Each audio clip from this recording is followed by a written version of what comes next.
బ్రహ్మర్షి సుభాష్ పత్రిజీకి నా పాదాభివందనములు.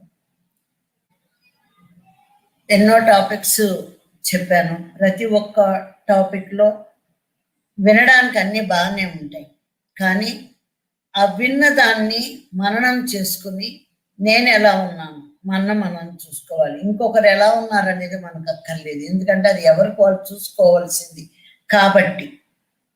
అలాగే ప్రతి క్షణం, ఈ క్షణం దాకా కూడా నన్ను నేను చూసుకోవటమే నాకు సరిపోతుంది. నాలో నాకు ఏం లేదు, ఇంకా నేనేం తెలుసుకోవాలి, ఆ తెలుసుకున్న దాన్ని నా జీవితంలో నేను ఎట్లా ఇంప్లిమెంటేషన్ చేయాలి, ఒక బాధను తీసుకున్నప్పుడు అది ఎంతలో నాకు వదలాలి, ఆ బాధ అనేది ఒక తీవ్రత అనేది మన శరీరంలో ఒక ఎమోషనల్ బాడీ ఉంటుంది. ఆ ఎమోషనల్ బాడీ యొక్క తీవ్రతను బట్టి మన మాట, మన చేత, దీంతో కుటుంబం కానీ సంఘం కానీ ఏదైనా సరే దానికి కనెక్ట్ అయి ఉంటుంది. ఆ తీవ్రతను బట్టే మనకి జీవితంలో వచ్చే ముప్పులు కానీ మెప్పులు కానీ ఏదైనా సరే, కానీ అది మధ్య మార్గానికి రావాలి. పూర్తిగా శాంతమూర్తిలా మనం ఉన్నామని అనుకున్నా ఒక సంఘటన జరిగినప్పుడు మన లోపల ఏమైతే ఉన్నాయో అవన్నీ బయటకు వస్తాయి. ఆ బయటకు వచ్చినప్పుడు వాటిని గమనించుకోవడం, ఇది ఎందుకు వచ్చింది అంటే ఇంకా నాకు ఆ అజ్ఞానం పోలేదా, అర్థమైతే ఎవ్వరూ కూడా తమ జీవితాన్ని వ్యర్థం చేసుకోరు. కానీ ఇది అర్థం అవ్వాలి. అర్థం అయ్యింది అనుకోవటం వేరు, అర్థం అవ్వడం వేరు. అది ఎవరికి వారికే తెలుస్తుంది. ఒకరు చెప్పరు, నీకు అర్థం కాలేదా అని తిడతాం పిల్లల్ని. మొద్దు కాదండి అక్కడ, అర్థం కాకపోవడం. ఆ అర్థం కాకపోవడానికి గల కారణాలు ఎన్నో ఉన్నాయి. గత జన్మ లింకులు ఉంటాయి, అజ్ఞానం ఉంటుంది, అహంకారం అడ్డం వస్తుంది, కొన్ని పట్టించుకోకపోవటాలు, అసూయలు, ఇవన్నీ కూడా అడ్డమైపోతూ ఉంటాయి అన్నమాట. కేవలం చదువు ఒక్కటే జీవిత లక్ష్యం కాదు. చదువు బతుకు తెరువుకి, ప్రపంచపు నాలెడ్జ్కి, కానీ ఆత్మ జ్ఞానము అనేది నీ ఆత్మకి ఇలాంటి ఎన్నో జన్మ పరంపరలకు ఉపయోగపడేది. అది ఈ భూమి మీద ఈ క్లాసులు అయిపోతాయి. ఓ పీజీ చేయొచ్చు, ఒక డాక్టర్ చేయొచ్చు, ఏమైనా చేయొచ్చు, కానీ ఈ ఆత్మకి క్లాస్ అయిపోదు. ఈ భూమి మీద అయిపోయినాక ఇంకొక భూమి, ఇంకొక లోకం, ఇంకొక లోకం, అనంతం ఉంటూనే ఉంటాయి. ఎండ్లెస్ లేదు ఈ ఆత్మ విద్యకి. అలాగే ముందు మనం ఈ సమయంలో ఆత్మశక్తిని కూడగట్టుకోవాలండి. ఈ కరోనా పీరియడ్లో ఏం జరగబోతుంది, ఏం జరుగుతుంది, మనం దాన్ని చాలా తేలిగ్గా తీసేసుకుంటున్నారు చాలా మంది. మళ్ళీ తిరిగి మామూలు అవుతున్నారు. ఇక్కడ మనం శ్వాస యొక్క విలువని, ఆ శ్వాస యొక్క కంప్లీట్ స్వరూపాన్ని ఈరోజు నేను చెప్పదలుచుకున్నాను. ఎందుకంటే ఈ శ్వాసను కనుక గమనించుకోకపోతే ఈ భూమి మీద ఏ మానవుడు మన జాలలేడు. మంత్రము, ఇక్కడ ధ్యానం అంటే మంత్రం కాదు, యజ్ఞం కాదు, హోమం కాదు. ధ్యానం అంటే మంత్రం కాదని మంత్రం లేదంటలేదు, యజ్ఞం లేదంటలేదు, పూజ లేదంటలేదు, భజన లేదంటలేదు. ఎవరి భక్తి వారికి, వారి విధానం వారికి. కానీ ధ్యానం అంటే ఆత్మతో ప్రయాణం. నువ్వు ఆత్మవై ఉండి మనిషిగా మనస్సుతో జీవిస్తున్నావు. మనస్సు చేసే పనులు ఎలా ఉంటాయంటే అలా అరకొడిగా ఉంటాయి. మనస్సు లోపల ఒక తృష్ణ ఉంటుంది, దాని కోరికలకు హద్దు అదుపు లేదు. మనసులో 2 విభాగాలు, ఇక్కడ మనసు ఆత్మ ఒకటే, కానీ కనెక్షన్ వేరైపోయింది. మనస్సు బుద్ధితో కలిసి ఉంటే కానీ అప్పుడు ఆత్మ తానెవరో తాను తెలుసుకుంటుంది.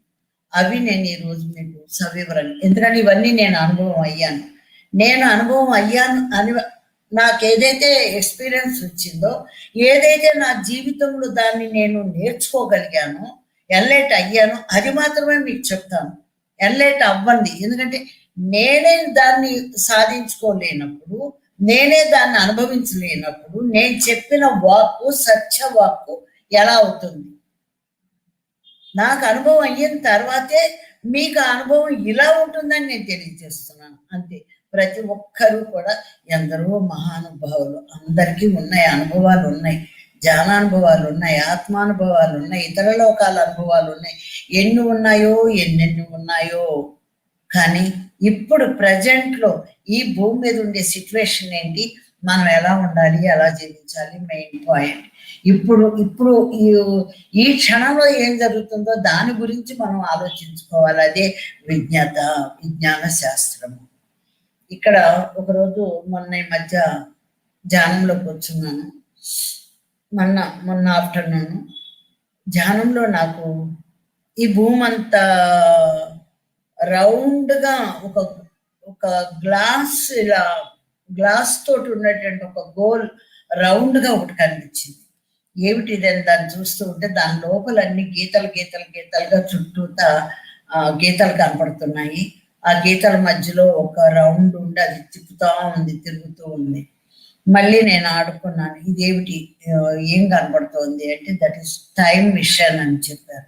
టైం మిషనా, ఇదేదో సినిమాలో మాటలాగా ఉంది అని. అయితే ఒకప్పుడు అది కొట్టిపారేసాం, కానీ మనం గతంలోకి వెళ్ళటమే గత జన్మల్లోకి వెళ్ళటం. డాక్టర్ న్యూటన్ గారు ఇప్పుడు వీళ్ళు ఎంతో మంది సభ్యులు గత జన్మల్లోకి పంపిస్తున్నారు. అంటే నీ గతంలోకి నువ్వు వెళ్ళగలిగావు. అలాగే భవిష్యత్తులో కూడా మనం వెళ్తున్నాం.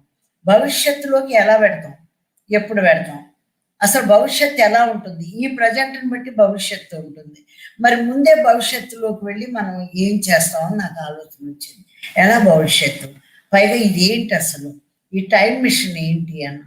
ఈ టైం మిషన్ అది మళ్ళీ వేగంగా తిరుగుతూ కనిపించింది. ముందేమో ఒక సమస్థితిలో అంటే 24 గంటలు 12 గంటలు అట్లా ఆ రకంగా కనిపించింది. ఆ తర్వాత అది వేగంగా తిరుగుతోంది. ఇదేంటి వేగంగా తిరుగుతోంది, టైం మిషన్ అన్నారు, ఎలా ఇది, దీని యొక్క అంతరార్థం ఏంటి అని చెప్పి నేను అడిగితే అప్పుడు చెప్పారు, నువ్వు ఇది టైం మిషన్ బాగానే ఉంది, అయితే నువ్వు ఈ టైంలో మనం నువ్వు టైంలో ఉన్నావా, ఈ సమయంలో ఉన్నావా, లేకపోతే భవిష్యత్తులో ఉన్నావా అని బుద్ధుడు నన్ను అడిగారు. నాకు అర్థం కాలేదు. నేను ఇప్పుడు ఇక్కడే ఉన్నాను, ఈ సమయంలోనే ఉన్నాను, అందరితో పాటు నేను ఉన్నాను, ఇక్కడ నేనేమి ఇంకా ముందుకో వెనక్కో వెళ్ళలేదు అన్నాను. అంటే అందరితో పాటు నువ్వు ఉన్నావు నిజమే, కానీ ఇది అందరికీ తెలియాల్సిన విషయం, నీకు తెలియాల్సిన విషయం. ఎందుకని నువ్వు గతంలో లేవు, గత అనుకున్నావు, ప్రజెంట్లో నువ్వు ఉంటున్నావు. అయితే భవిష్యత్తులోకి నేను ఆ స్పీడ్గా వెళ్ళే విధానంలో ఏం మారుతుంది, ఎలా మారుతుంది అని చెప్పి నేను మళ్ళీ ఆయన క్వశ్చన్ వేసాను. ఇది 24 గంటలు ఉంది మేడం. ఈ 24 గంటల్లో మనం ఏం చేస్తున్నాము,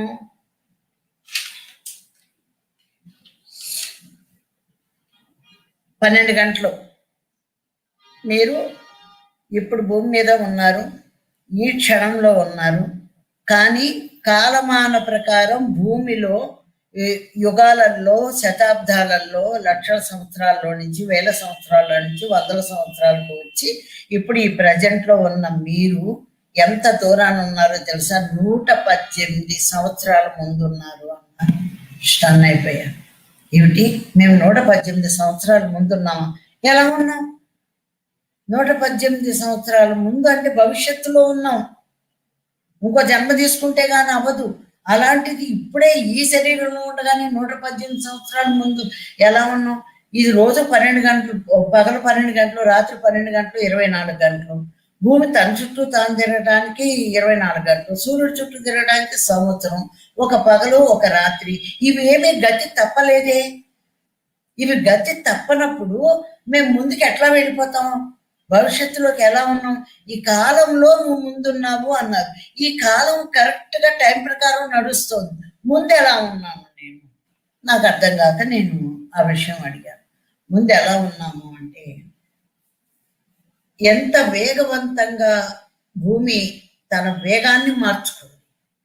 సమయం అలాగే కనపడుతోంది, పగలు అలాగే కనపడుతోంది, రాత్రి అలాగే కనపడుతోంది. ఇక్కడ భూమి 5th డైమెన్షన్లోకి వెళ్ళిపోయింది. భూమి 5th డైమెన్షన్లోకి వెళ్ళినప్పుడు ఎన్ని మార్పులు జరిగాయి? ఆ మార్పుల్లో మన అవగాహన శక్తి అండి, అంతకు ముందున్న మనం, ఇప్పుడున్న మనం వేరు. అంటే ఈ అవగాహన శక్తి ఎట్లా పెరిగింది, ఇంత జ్ఞానం ఎలా వచ్చింది, ఇంత లోతులోకి ఎంతమంది కూడా కొత్త వాళ్ళని కూడా ఇలా కూర్చోబెట్టగానే వాళ్ళు ఎంత పెద్ద పెద్ద సబ్జెక్టులు తీసుకునే వాళ్ళగా ఎలా తయారవుతున్నారు, ఎన్నాళ్ళో ధ్యానం చేస్తే కానీ ఒక విషయం తెలిసేది కాదు. ఎన్నో గంటలు కూర్చుంటే కానీ ఒక మెసేజ్ వచ్చేది కాదు. అలాంటిది ఇంత ఇంత ఫాస్ట్గా ఎలా వచ్చేస్తున్నాయి, ఇంత ఫాస్ట్గా ప్రపంచం మీదకి పిఎంసి ఈ ధ్యానం ఎట్లా పరిగెడుతోంది. ఎవరు చూసినా కూడా ధ్యానం కావాలని చెప్పి వచ్చే వాళ్ళు ఎక్కువైపోతున్నారు, ప్రశ్నలు అడిగే వాళ్ళు ఎక్కువైపోతున్నారు, తమ జీవితాన్ని నిలబెట్టుకోవాలనుకునే వాళ్ళు ఎక్కువైపోతున్నారు. దీని అంతటి కారణం ఏంటి అని అంటే ఇక్కడ మన జ్ఞానం పెరిగిపోయిందండి. ఆ వేగంలో ఆ జ్ఞానం పెరిగింది. జ్ఞానం పెరిగి మరి ఇది ఇంకా 118 సంవత్సరాల తర్వాత కానీ రాని దానిని ముదుగు తెచ్చేశారు. అలాంటి పిల్లలు పుట్టారు. ఇవాళ ఒక పసిబిడ్డను మాట్లాడలేకపోతున్నాం. ఎలా వచ్చింది ఇంత టెక్నాలజీ, ఎలా పెరిగిపోయింది, వాళ్ళలో జ్ఞానం ఎలా పెరిగిపోయింది. వెనకట్లా మొద్దులు ఎవరు లేరు. నిద్ర కూడా తగ్గిపోయింది పసిబిడ్డలకి. చిన్న చిన్న పిల్లలు అద్భుతమైన మాటలు మాట్లాడుతున్నారు, అద్భుతమైన నాట్యం చేస్తున్నారు. ఎవరిలో చూసినా కళ అలా ప్రవహిస్తుంది. కారణం ఏంటి? 118 సంవత్సరాల తర్వాత రావాల్సిన దాన్ని అది ఇప్పుడే వచ్చేసింది. ఆ బిడ్డలు రావటం, ఆ అవగాహన పెరగటం, ఈ ధ్యానం పెరగటంతో ఇది మనం అంత ఫాస్ట్గా ముందుకెళ్ళిపోయామని తెలిసినప్పుడు 1000 సంవత్సరాల్లో మనం ఎక్కడ ఉంటాం, ఎలా ఉంటాం? మానవుల యొక్క నాగరికత వేరు, ఆత్మ జ్ఞానంతో జ్ఞానంతో బ్రతికే వాళ్ళ యొక్క నాగరికత వేరు. ఈ నాగరికతలో నుంచి ఆ నాగరికతలోకి వెళ్ళిపోయాం. అలాంటి అద్భుతమైన సమయం ఇది. ఆ టైం మిషన్ని నాకు ఈ విషయాన్ని విపులంగా చెప్పినటువంటి పత్రిజీకి, ఆ మైత్రేయ బుద్ధుడికి నేను ఏమిచ్చి రుణం తీర్చుకోలేను, ఒక వందనం తప్ప. Okay madam. ఇప్పుడు ప్రపంచం మాయ, మనిషికి మాయ కమ్మడం వేరు. ఈ ప్రపంచం యొక్క మాయ. మానవ నాగరికత, ఇక్కడ ఆత్మ జ్ఞాన నాగరికత వేరు, మానవ నాగరికత అన్నాం. మానవ నాగరికతలో సూక్ష్మమైన రంధ్రాలు ఉంటాయండి. ఆ మనస్సుకు ఎలా అయితే రంధ్రం ఉంటుందో కనిపించినప్పుడు, మన శరీరంలోనే సూక్ష్మ రంధ్రాలు ఉన్నాయి అంటాం, మన చేతుల్లోనూ వీటి అవి మనకు కనబడతాయా? కనిపించవు. బైనాక్యులర్స్ పెడితే కానీ దీంట్లో కానీ మనకు కనిపించవు. అలాగే మానవ నాగరికతలో సూక్ష్మమైన రంధ్రాలు ఎన్నో ఎవరికి తెలుసు. నాగరికతలో, మనిషిలో కాదు, ఆ మానవుడి యొక్క నాగరికతలో సూక్ష్మమైన రంధ్రాలు ఎన్నో ఎవరికి తెలుసు. ఈ మాయ అనుక్షణం నిన్ను మింగేస్తూ ఉంటుంది. ఇప్పుడు దాకా ఎంత అద్భుతంగా మాట్లాడుకుంటాం, క్షణంలో ఒక సంఘటన జరిగేదానికి ఎరుక కోల్పోతాం. ఎప్పుడైతే ఆ ఎరుక కోల్పోయి దాంట్లో ఇన్వాల్వ్ అయిపోతామో, అది కరెక్టా కాదా అని ఆలోచించుకోకుండా ఇదైపోతాం. మాయ కమ్మేసినట్టు క్షణంలో నేను మింగేస్తుంది మాయ. ఎంత గొప్ప జ్ఞానాన్ని ఈ ప్రపంచంలో దేనికి తలవొగ్గి దేనికి ఎడల జాగ్రత్తగా ఉండాలంటే ఒక్క మాయ ఎడలే. ఆ మాయ క్షణంలో మింగేస్తుంది. ఆ పసరు వాసన అనుక్షణం నేను వేధిస్తూ ఉంటుంది. మనిషిలో ఒక పసరు ఉంటుందండి, అది దివ్య జ్ఞాన ప్రకాశానికి అడ్డం పడుతూ ఉంటుంది. అది ఏంటి? ఇప్పుడు చాలా మందికి తెలియదండి. ఈ మాడు దగ్గర తలలో పసరు పేరుకుంటుంది. తలకు విషం ఎక్కింది పసరు అని చెప్పి ఆయుర్వేదం దీంట్లో అనేకమైన మందులు వాడేవాళ్ళు. అది భౌతికమైన పసరు అండి. కానీ ఈ పసరు అంటే నీ యొక్క అజ్ఞానపు యొక్క ఎసెన్స్, నీ యొక్క సరికాని గుణాల యొక్క ఎసెన్స్, నీ కర్మల యొక్క ఎసెన్స్, మనిషి యొక్క నీడ ఎలా ఉంటుందో ఆ ఎసెన్స్ పసరులాగా ఈ మనస్సుకు దీనికి కింద అడ్డం పడుతూ ఉంటుంది. అడ్డం పడి ఆ పసరు నిన్ను అనుక్షణం వేధిస్తూ ఉంటుంది. వేదన అనేది, మనస్సు బాధ అనేది ఎక్కడి నుంచి వస్తుందంటే ఈ పసరులో నుంచి వస్తుందండి. మానవుని యొక్క పసరు వాసన అనుక్షణం నిన్ను వేధిస్తూ ఉంటుంది. నీ ఆలోచనే నిన్ను మింగుతూ ఉంటుంది. నిజమే కదండి. మనకు ఒక ఆలోచన వచ్చిందంటే ఆలోచనలో పడి కొట్టుకుపోతూ అటు ఇటు అని అదేం చేస్తుంది? మన్నే మింగేస్తుంది.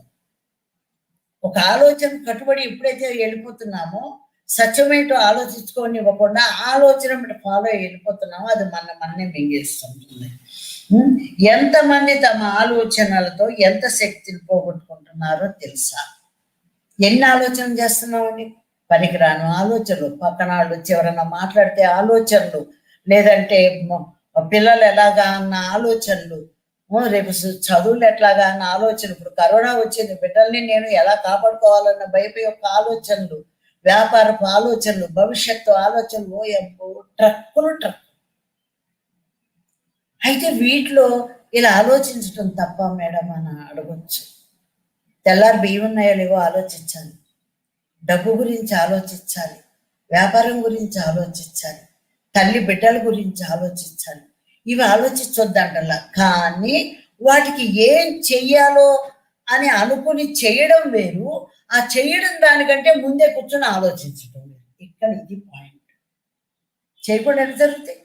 చెయ్యాలి, కానీ ఆ చేసే విధానంలో ఇదిగో ఇలా చేయాలి, అలా చేయాలి, బిస్కెట్స్ ఆ తప్పున ఆ పని చేసుకుంటూ వెళ్ళిపో. ఇక ఆలోచిస్తూ కూర్చుంటాం. ఆ పని జరుగుతుందో జరుగుతుందో తర్వాత సంగతి. ఇక మన ఆలోచనలు ఎక్కడ జరుగుతాయంటే ప్రపంచం భూమండలం దాటి వెళ్ళిపోతాయి, అంత వేగంగా ప్రయాణం వస్తాయి. ఇంత దానిని అంత ఆలోచన చేయటం వల్ల నీలో ఉండే ఆ నిశ్శబ్దంలో ఉండే శక్తి ఏ రకంగా ఆలోచన రూపంలో బయటికి పోతుందో తెలుసా? మన శక్తి 1000 సంవత్సరాలు బతకాల్సిన మానవుడు 60 ఏళ్ళకు వచ్చాడు అంటే ఇలాగే ఈ శక్తిని మొత్తం. అయితే ఆధునిక వ్యవస్థలో కృత్రిమత చాలా ఎక్కువ. ఇది అంత మోడర్న్ కదా, మోడర్న్ యుగంలో స్టైల్గా ఉండాలి, మన మనసుకు నచ్చకపోయినా హాయ్ అని లోపల పెట్టుకుని ఇక్కడ ఒక కృత్రిమమైన నవ్వు నవ్వాలి, కృత్రిమంగా వాళ్ళని మర్యాద చేయాలి, వాళ్ళు వెళ్ళిపోవాలి. ఏదైనా సరే కృత్రిమత. ఓపెన్ గా హార్ట్ గా ఉండే వాళ్ళేమో వాళ్ళకి వాడి భాష చూడు, వాడి జీవితం చూడు, వాడికి అసలు కల్చర్ తెలియదు, ఫ్యాషన్ తెలియదు, కానీ వాడిలో హ్యూమానిటీ ఉంది, మానవత్వం ఉంది, ఫ్రెష్ గా మాట్లాడతాడు. సొసైటీ కల్చర్ తెలియకపోవచ్చు, ఒకరికి సహాయం చేసే గుణం ఉంది, పద్ధతి ఉంది, వాళ్ళ లైఫ్ వాళ్ళుగా ఉంటుంది. అంటే బయట ఉండే ఒక వాళ్ళ స్ట్రక్చర్ను బట్టి, వాళ్ళ యొక్క స్థితిని బట్టి ఆ నాగరికతను అనుసరిస్తూ వీళ్ళు బతుకుతున్నారే తప్ప అక్కడ ఓపెన్ హార్ట్తో హ్యాపీగా బతకటం లేదండి. ఓపెన్ హార్ట్తో ఒకప్పుడు ఎలా బ్రతికాము, ఎంత హాయిగా ఉండేవాడు, ఎవరన్నా వచ్చినా కూడా ఎంత హృదయపూర్వకంగా నవ్వి వాళ్ళతోటి హాయిగా మాట్లాడి ఏదున్నా వాళ్ళ కష్టం తెలుసుకుని మా కష్టం చెప్పుకుని అన్ని బాగుంటాయి అప్పుడు. కానీ ఇప్పుడు లేదది. స్టైల్ ఏమైపోయిందంటే ఆ నాగరికత అనే పేరును సంపాదించుకుంది, అజ్ఞానం. అక్కడ ఈ కృత్రిమత చాలా ఎక్కువ. ఎందుకంటే ఇప్పుడు ఈ నాగరికతలో ఈ కృత్రిమత లేకపోతే వీడు బతకలేదు, అందుకని ఆ కృత్రిమతతో తమ జీవితాన్ని అంతా కోల్పోతున్నారు. కానీ ఈ కృత్రిమతలో సత్యం నిలవదు. నువ్వు ఆత్మజ్ఞానివై సత్యమూర్తివై విరాజిల్లుగాక, కానీ నువ్వు కృత్రిమతలో సత్యం నిలవదే. ప్రకృతి సహజత్వంలో సత్యం ఉంది, ధ్యానంలో సత్యం ఉంది, ఒక జ్ఞానంలో సత్యం ఉంది, ఒక గురువులో సత్యం ఉంది, నీలోనూ నాలోనూ అందరిలోనూ సత్యం ఉంది. కానీ అది ఎక్కడ పోతుంది? అందరిలో ఉన్న సత్యం ఎందుకు నుంచోలేదు? ఆ సత్యవంతంగా మనం ఎందుకు జీవితం జీవించలేకపోతున్నాము? కృత్రిమత, స్టైల్, నాగరికత. ముందు మనం ఇది తెలుసుకోవాలి. కొన్ని చోట్ల బుద్ధుడు సంఘంలో గౌరవంగా మర్యాదంగా వారికి ఎంత చెప్పాలో అంత చెప్పేవారు. అదే తన ముఖ్య శిష్యుడికి ఇంకా అంతర్లోతులోని విషయాలన్నీ చెప్పేవారు. అలాగే తనకి పాయసం ఇచ్చి బ్రతికించినటువంటి సుజాతకి ఇంకా నిగూఢమైన రహస్యాలు చెప్పి ఇచ్చేశారు. అంటే ఎవరి తత్వాన్ని బట్టి, ఎవరి ఆత్మ జ్ఞానాన్ని బట్టి ఆయన అలా చెప్పారు. అక్కడ కృత్రిమత లేదు, విభజించారు, వారి ఆత్మ స్థాయిని బట్టి విభజించారు, కృత్రిమత లేదు. కానీ ఇక్కడ మనకెందుకు వచ్చింది కృత్రిమత అంటే ఈ ప్రపంచం అని ఏమంటాక లేదు, ఎందుకంటే ప్రపంచం చాలా అద్భుతమైంది. కానీ ఇక్కడ ప్రజలు అనాగరికంగా ఉన్నారు, అనాగరికంగా బతుకుతూ నాగరికతలో బతుకుతున్నాం అనుకుంటున్నారు. కృత్రిమత. ఎప్పుడైతే నువ్వు సహజత్వంలో ఉంటావో, సహజమైన ఉచ్ఛ్వాస నిశ్వాసం గమనించుకుంటావో, అప్పుడు నిలుస్తుంది సత్యం మనలో. కృత్రిమతలో సత్యం నిలవదు, అది ఉండలేదు. సత్యం ఉండకపోతే ఇంకా నీకు సత్యం అట్లా తెలుస్తుంది. ధ్యానం వల్ల ఉపయోగం ఏంటి, జ్ఞానం వల్ల ఉపయోగం ఏంటి? ముందు అది నిలవాలి అంటే నువ్వు సహజంగా ఉండాలి. సహజంగా ఉండాలి అంటే నువ్వు సహజమైన శ్వాసని పట్టుకోవాలి. ఎంత పాయింట్ తిప్పారో అసలు. ఈ శ్వాస మీద ధ్యాస మీద ఎన్ని కాన్సెప్ట్స్ ఉన్నాయో అంతు లేదు, అన్నీ ఉన్నాయి. అయితే నువ్వు జీవితంలో ఎంత కృత్రిమంగా బ్రతుకుతున్నావో తెలుసా? కనీసం నేను కృత్రిమంగా బతుకుతున్నానని కూడా అనుకోవట్లేదు, పైగా అది స్టైల్ అనుకుంటున్నావు. నువ్వెలా బతుకుతున్నావో నిన్ను నువ్వు గుర్తించడం లేదు. మనం గుర్తించడం లేదు. ఈ పనులు కొట్టుకుపోతున్నాం, వాటిల్లో ఉండిపోతున్నాం, డబ్బులు లెక్క పెట్టుకోవడంలో ఉంటున్నాం, ఇంకో రకంగా ఉంటున్నాం. ఎక్కడ టైం ఏది నీకు? నిన్ను నువ్వు గుర్తించడం కోసం నాకు ఇలా ఉంటే విసుగ్గా ఉంది, ఏంటిది? మళ్ళీ తిరిగి నన్ను ఎంతో అభిమానించే వాళ్ళు కావాలి, నా హృదయాన్ని తెలుసుకున్న వాళ్ళు కావాలి. ఎలా వస్తారు? నువ్వు సహజంగా ఉంటే కదా ఇంకో సహజమైన ఉన్నవాడు నీ దగ్గరికి వచ్చి మాట్లాడేది హృదయపూర్వకంగా. అయితే ఇక్కడ ఎందుకని వీళ్ళు కృత్రిమంగా వీళ్ళు గుర్తించుకోవడం లేదు? కాలకృత్యాలు, వ్యసనాలు, తిరుబండారాలు, దీంతో జీవితం అయిపోతుంది. ఇక వ్యసనాలు అంటే ఎన్నున్నాయో తెలుసు, ఒక్కొక్కరికి ఒక్కొక్క రకం వ్యసనం. ఆ వ్యసనంతో జీవితం కొట్టుకుంది. కాలకృత్యాలు లేకపోవడము, బ్రష్, స్నానాలు, డ్రెస్సింగు, బ్యూటీలు, వీటితోటి అయిపోతుంది. యోగాలు, ఇవన్నీ ఫిజికల్ బాడీ ఫిట్నెస్లు, వీటితో సరిపోతుంది. అయ్యొకటి. ఇక తినుబండారాలు, ఇంక పొద్దున ఏం తినాలి, కాఫీలు ఏం తావాలి, ఇంకా వెరైటీ ఏం వండుకోవాలి, ఇంకా మధ్యాహ్నం ఏం తినాలి, సాయంత్రం టిఫిన్ ఏం తినాలి, కాఫీ టీలు, మళ్ళీ రాత్రికి ఏం తినాలి. పొద్దున్న నుంచి సాయంత్రం దాకా ఒక మెనూ అనమాట. ఒకప్పుడు నేను సజ్జానం తిన్నానండి, నా గురించి నేను చెప్పుకుంటున్నాను. చిన్నప్పుడు 3 ఇడ్లీ పెడితే నా 2 ఇడ్లీలు సరిపోయేగో. మా అమ్మ శుభ్రంగా సజ్జానం పెట్టేది. స్కూల్కి వెళ్ళి బడిలో నేర్చుకునేవాళ్ళం, వచ్చేవాళ్ళం, మళ్ళీ అన్నం తిన్నాం. అలా తినమంటాం లేదు ఇప్పుడు. ఆ రోజులు అవి, మా రోజులు, మా చిన్నపిల్లప్పటి రోజులు. కానీ దీనికి కూడా ఒక లిమిట్ ఉంది కదండి. మాంసాహారం మానేసాం, బాగానే ఉంది, కానీ మితాహారంలోకి రాలా. మితాహారం కూడా చాలా ఇంపార్టెన్స్. ఇప్పుడున్న పరిస్థితిలో, ఈ కరోనా పరిస్థితుల్లో మన లివర్ని కాపాడుకోవడం ఎంత ముఖ్యమో తెలుసుకోండి. మితాహారం. 4 సార్లు ఇంత తినండి, ఆకలిస్తున్నాం. కడుపు నిండా ధ్యానం చేసి ఒక 40 రోజులు కడుపు నిండా తిని 10 రోజులు చూడండి, ఇంత తిని 10 రోజులు చూడండి, పరీక్ష చేసుకోండి, మీకే అర్థమవుతుంది. మితాహారం. మరి తిరుబండారాలు, కాలకృత్యాలు, వ్యసనాలు, ఇదే జీవితం. ఇంకో జీవితం ఎక్కడుంది? నువ్వు తెలుసుకుంటానికి సమయం ఉంది, అయిపోతుంది, ఇంకా చావు దగ్గరికి వస్తుంది, అయిపోతుంది. అస్సలు ఇదే జీవితం. తర్వాత ఓటమి గెలుపుల మధ్య యుద్ధం. నేను నా వ్యాపారం తగ్గిపోయింది, నేను ఓడిపోయాను, లేకపోతే గెలిచాను, ఆశ్రమ గొప్ప అయ్యాడు, నాకేమో ఇది లేదు. అన్ని రంగాల్లోనే ఓటమి గెలుపుల మధ్య యుద్ధంతో వాడి జీవితం సరిపోతుంది. ప్రతి ఒక్కడికి ఒక షాప్ పెట్టారండి, వాడి షాప్ బాగా నడుస్తుంది, నా షాప్ అక్కడ గెలుపు, ఇక్కడ ఓటమి. రేపు ఇది గెలిస్తే ఇది గెలుపు, అక్కడ ఓటమి. జీవితం మొత్తం వీటితోటి సరిపోయింది, అయిపోయింది. మనిషి తన గురించి తాను ఆలోచించుకునే సమయాన్ని తనే ఇచ్చుకోవట్లా. ఎవడెవడు మనకి నువ్వు ఇదిగో ఈ టైంలో కూర్చొని ఎవడు చెప్పడు. 24 గంటల్లో మన సమయాన్ని మనం కేటాయించుకోవాలి. అని అసలు జీవితం అంటే ఏమిటి చెప్పండి? ఎవరైనా ఒకళ్ళు చెప్పండి, జీవితం అంటే ఏంటి? ఇదే ఎలా బతకడం ఒక జీవితమా? ఎలా బతకడం కోసం అంత దూరం నుంచి ఇక్కడ పుట్టి చచ్చి గోలంతా ఎందుకు పుడుతున్నావు, ఎందుకు చచ్చిపోతున్నావు అని కనీసపు ఇంగిత జ్ఞానం కూడా నాకు లేదు. ఎద్దులా తిని ముద్దులా నిద్రపోయేదాన్ని. నన్ను నేనే తిట్టుకోవటం, ఏం చేయను, అలాంటి పనులు చేశాను. ఈ ధ్యానం గనక పత్రిజీ ఇవ్వకపోతే మట్టిలో కొట్టుకుపోయేవాడు మా బతుకు. అయితే జీవితం అంటే ఏమిటి అని ఒక్క క్వశ్చన్ కూడా రాలా. వెళ్ళిపోతా ఉన్నాం ఈ వ్యసనాలతోటి, తిరుబండారాలతోటి. జీవితం అంటే సర్కస్సా?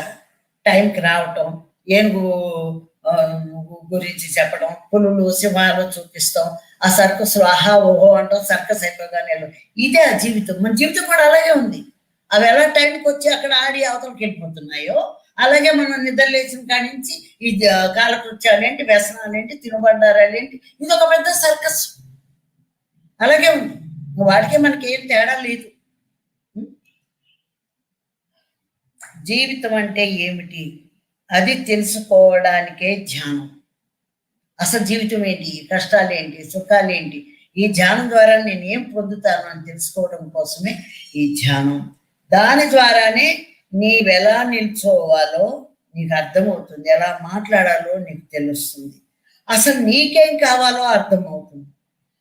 ఎవరి సంగతి ఉంటుంది, మీకేం కావాలి అని అడిగారు నన్ను, ఏం కావాలో చెప్పాలని తెలియదు, కనీసం ఆ జ్ఞానం కూడా లేదు. నాకు ఇది కావాలి అని కూడా తెలియదు. ఎందుకంటే ఈ ఈ వరవల్లో కొట్టుకుపోతున్నాగా, వంటలు చేయటం, తినడం, పెడతాం, ఇలా గొడ్డులా జంతువులా అట్లాగే బతికేస్తాం. జంతువులను అనుకోవద్దు అండి, తప్పు, సారీ. ఎందుకంటే అవి చక్కగా వాటి ప్రణాళిక ప్రకారం అవి బతుకుతున్నాయి. ఇక్కడే మనం మానవుడిగా పుట్టి మానవుడిగా బతకట్లేదు. ఒక మానవుడు, ఒక మనిషి ఎలా జీవించాలి ఒక బుక్ రాయండి తెలుస్తుంది. ఎన్నో కృష్ణుడు చెప్పాడు, అందరూ చెప్పారు కరుణతో, ప్రేమతో. ఇక్కడ ఉంటేగా జీవించడానికి. అసలు ఏంటోనే తెలియదు. పిల్లల మీద ప్రేమ, మొగుడి మీద ప్రేమ, నా కుటుంబం మీద ప్రేమ, ఎట్లా వాళ్ళకి సుఖంగా చేయాలా అన్న ప్రేమ తప్ప కరుణ ఎక్కడిది, ప్రేమ ఎక్కడిది? అది. అయితే ఒక్కసారి జ్ఞానంలోకి వచ్చాక ఇంకా నీవు వెనక్కి తిరగలేవు. జ్ఞానం తెలిసిపోయిందనుకో, మీకు అర్థమైపోయింది కూడా, ఎవడు మిమ్మల్ని బురదలో ఉంచలేదు, ఇక్కడ వెనక్కి తిరగలేవు. జ్ఞానం తెలియనప్పుడు అనేక రకాలుగా మనం మాయలో పడాల్సిన పరిస్థితి వస్తుంది, పడతాము. ఎవరెడి చెప్తే అటు వెళ్ళిపోవడానికి అవకాశం ఉంది. కానీ ఒక్కసారి కనుక జ్ఞానం వచ్చిందో వెనక్కి తిరిగి చూడలేము, తిరగలేరు. మనస్సు మారకముందే మేలుకో. మనస్సు మారడం అంటే, కర్ణుడు చెప్పాడు, కృష్ణుడు వచ్చి ఆ బంగారు క్వీన్ నాకు ఇవ్వు అంటే ఆయన స్నానం చేస్తుంటే ఆ ఎడం చేత్తో తీసి ఇచ్చాడు. అదేంటి కర్ణ, కుడి చేత్తో ఇవ్వచ్చు కదా, ఎడం చేత్తో ఇచ్చావంటే, కుడి చేయి బాగోలేదు, ఇది కడుక్కుని నేను మళ్ళీ తుడుచుకుని నేను ఈ గిన్నె తీసే లోపల నా ఆలోచన మారిపోతుందేమో, నా మనసు మారిపోతుంది. ఎందుకంటే ఈ మనస్సు అంత వేగంగా మనల్ని మార్చేస్తూ ఉంటుంది. కాబట్టి నేను ఈ ఎడం చేత్తోటే నీకు ఇచ్చేసేసాను అని. ఇవన్నీ మన ఉపమానాలు చెప్పుకోవడం కోసం కాదండి, మాకు ఎక్స్పీరియన్స్ అయ్యింది కూడా, ఎన్నో అనుభవాలు అయినాయి ఆ విషయంలో. మనస్సు ఒకటి చేద్దాము అనుకుంటాం, ఇద్దాము అనుకుంటాం, అంతలో మనసు మారిపోతుంది. ఇప్పుడు ఇచ్చేది ఏంటి, తర్వాత చూద్దాం, వాళ్ళకి అయ్యున్నాలే అని మళ్ళీ మనసు మారినట్టు ఆ భ్రాంతిలో పడిపోతాం అన్నమాట. అందుకని మనస్సు మారకముందే మేలుకో. మనస్సు నిన్ను మార్చడానికి ప్రయత్నిస్తానే ఉంటుంది, మేలుకో. ఆ మేలుకొల్పి ఏంటి, ధ్యానంలో నేనెవరిని అని తెలుసుకోవటం ఎలాగో, ఆ మేలుకొల్పి ఎలాగో. అయితే కృత్రిమలు పటాపంచలయ్యే సమయం విన్నప్పుడు, ఇంత ప్రపంచంలో కృత్రిమతగా జీవిస్తూ ఉంటే మనం ఇదవలేదు. ఈ కృత్రిమతలో నుంచి ఎట్లా మానవుడు బయటపడతాడు అంటే, ఈ సమయం, అదే టైం మిషన్లో నాకు చెప్పింది. సమయం ముందుకెళ్ళిపోయింది అంటే ఆ సమయంలో ఉన్నాం. ఇప్పుడు మనం 118 సంవత్సరాల తర్వాత ఎలా ఉంటుంది ఈ ప్రపంచం, ఎలా ఉంటాడు ఈ మానవుడు అని అంటే, ఆ సమయం ఇప్పుడు వచ్చింది. ఇప్పుడు మారిపోయే సమయం వచ్చింది. 110 సంవత్సరాలు ముందుకెళ్ళి మళ్ళీ వెనకటి ఆలోచనతో బతికితే ఇంకా విలువేముంది ఇక్కడ. అందుకని ఆ కృత్రిమతలన్నీ మాయమైపోయే సమయం ఇప్పుడు వచ్చింది, పటాపంచలు అయ్యే సమయం ఇప్పుడు వచ్చింది. ఎందుకంటే బ్రతుకంటే పండగంట సార్ వాడారు ధ్యానం. బ్రతుకంటే ఆట, ఆట పండగ. పండగ అంటే సంక్రాంతి దీపావళి కాదండి, నీ బ్రతుకే, నీ జీవితమే నిత్యం పండగే. నువ్వు ఆనందంగా ఉంటే నీ భార్యను ఆనందంగా పెడతావు, బిడ్డను ఆనందంగా పెడతావు, భార్య ఆనందంగా ఉంటే సంసారం అంతా ఆనందంగా ఉంటుంది. ఈ ఆనందం ఈ సహజత్వంలో ఉన్నప్పుడు బ్రతుకంటా పండగే, ఒక్కరోజు పండగ కానే కాదు. అయితే కోరుకున్నప్పుడల్లా కోరుకున్నవి దొరుకుతాయా చెప్పండి. మనం ఎన్నో అనుకుంటాం, ఇది కావాలి అది కావాలి, పరిస్థితిని బట్టి, మన ఆదాయాన్ని బట్టి, మరి మన విధానాన్ని బట్టి కోరుకున్నవన్నీ దొరకవు. ఎన్నో ఉంటాయి చూడగానే, అది కూడా మనకు కావాలనిపిస్తుంది. ఒకే జన్మలో అన్ని సాధ్యం కావండి, ఎన్నో జన్మలో ఎన్నో సాధ్యమవుతాయి. ఆ జ్ఞానం వచ్చినప్పుడు ఈ జన్మలో నీకు ఏది సాధ్యమైందో దానిలో నువ్వు పండుతావు. అది. అయితే కోరుకునేవి దొరుకుతాయో దొరకవు. అప్పుడు ఏం చేయాలి, ఉన్న దానిలో తృప్తి చెందాలి. ఎప్పటి నుంచో వింటున్నాం, ఉన్నదానిలో తృప్తి పడు, ఈ గోంగూర పచ్చడి వేసుకుని తిను, హాయిగా ఉండు అని. కానీ కళ్ళ ముందు మెరుపులన్నీ కనపడుతుంటే వీడు దీంట్లో ఎలా తింటాడు? 5 స్టార్ హోటల్లో అన్ని టీవీల్లో చూపిస్తూ ఉంటే వీడు పచ్చడి వేసుకుని తిని తృప్తికి ఎలా ఉంటాడు? కానీ ధ్యానంతో, జ్ఞానంతో అంతకంటే అద్భుతంగా ఆ తిన్న పదార్థాన్ని ఆస్వాదించటం అనేది ఎలా ఉంటుంది అనేది పత్రిజీ మాకు తెలియజెప్పారు. అది మేము అనుభవపూర్వకంగా తెలుసుకొని ఆత్మ తృప్తిగా, అబ్బో ఎంత హాయిగా ఉంటుందో ఈ జీవితం. ఉన్న దానితో తృప్తి పడటంలో ఉండే సహజత్వం దేనిలోనూ లేదు, ఏ కృత్రిమతలోనూ లేదు. అప్పుడు నిలుస్తుంది నీలో సత్యం. నువ్వు దేంతో తృప్తి పడి ఉన్నావో అప్పుడు అది హృదయపూర్వకంగా నువ్వు ఉన్నప్పుడు ఆ తృప్తిలో, ఆ సంతోషంలో, నీకు దొరికిన దానిలో, నీకు లభ్యమైన దానిలో నువ్వు ఉండే ఆనందంలో సత్యం నిలుస్తుంది. మరి అది కూడా ధ్యానంలో ఎంత అద్భుతంగా ఉండవచ్చో తెలుస్తుంది. ఏదైనా సాంగత్యమే. ఓ చెడు సాంగత్యం చేస్తే చెడిపోతాం, ఓ తాగుబోతాడు దగ్గరికి వెళ్తే మనకే అంటగడతారు, ఏదో ఒకటి ఒక వ్యసనము అనే దాంట్లో. కానీ అదే సజ్జన సాంగత్యం. సజ్జనుడు అంటే ఎలా ఉండాలి? కాషాయ వస్త్రాలు ధరించి మడి కట్టుకొని అమ్మాయిలా అలా అలా అనుకునేవాడు. అలా కాదు. సజ్జనుడు సరి అయిన విధంగా తను జీవిస్తూ ఇంకొకరు సరి అయిన విధంగా జీవించే మార్గంలోకి, తాను ఏది అనుభవించి తను మేలు పొందాడు, ఉపయోగం పొందాడు. ఒక మంచి వ్యాపారవేత్త తను ఎట్లా డెవలప్ అయ్యాడు చెప్తే ఆ వ్యాపారవేత్త కూడా డెవలప్ అవుతాడు. అది కూడా సజ్జన సాంగత్యమే. అలాగే ఆత్మ జ్ఞానంలో, ధ్యానంలో ఏవైతే అనుభవాలు పొందారో ఆ అనుభవాలే సజ్జన సాంగత్యం. ఆ అనుభవాలు వినడమే మనం ఇప్పుడు ఆత్మ ఎదుగుదలకి చివరి దశ వస్తుంది. మొట్టమొదటి మెట్టు ధ్యానం అనేది మొట్టమొదటి మెట్టు. కానీ సజ్జన సాంగత్యం అనేది నేను టబడబ పీజీ దాకా పైకి తీసుకెళ్తుంది. ఒకసారి ఒక ఎక్స్పీరియన్స్ వచ్చింది. తిరువణామలైలో ధ్యానం చేస్తున్నాము. అంతకు మునుపు నాకు ఒక డౌట్ ఉండేది, ఎంత కష్టపడుతున్నాం, ఎంత చెప్తున్నాం, పిరమిడ్ మాస్టర్లు అందరూ అబ్బాకు ఊరు వెళ్తే 10 మంది దొరకరు, 15 మంది దొరకరు, ఏయో చెప్తే 1000 మంది 1,00,000 మంది వస్తారు అని చెప్పి కొద్దిగా బాధ ఉండేది. మనం ఎవరి కోసం పడుతున్నాము ఇవన్నీ అని. కానీ అప్పుడు నాకు తెలియలేదు ఆ విషయం. తిరువణామలైలో నేను చూశానండి, పెద్ద స్తంభం, ఆకాశం అంత స్తంభం ఉంది, ఒక స్టేట్ అంతలా ఉంది. అది ఇంత అంతగా ఆ స్తంభంకి యాక్సిలేటర్ లాగా మెట్లు, ఇలా చుట్టూ మెట్లు ఉన్నాయి. ఆ మెట్ల మీద కష్టపడి ఎక్కుతున్నారని, ధ్యానం చేస్తూ కూర్చున్నారని.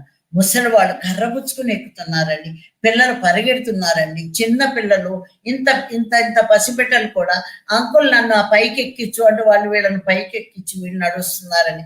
అలా మెట్లు మొత్తం నిండిపోతున్నారు. వెళ్ళలేని వాళ్ళేమో కూర్చున్నారు, వెళ్ళగలిగిన వాళ్ళేమో ఇంకా ముందుకెళ్తున్నారు, ఇంకా వీళ్ళు కూర్చున్న వాళ్ళని దాటుకుంటూ మళ్ళీ వెనక వచ్చిన వాళ్ళు ఇంకా పైకి వెళ్తున్నారు.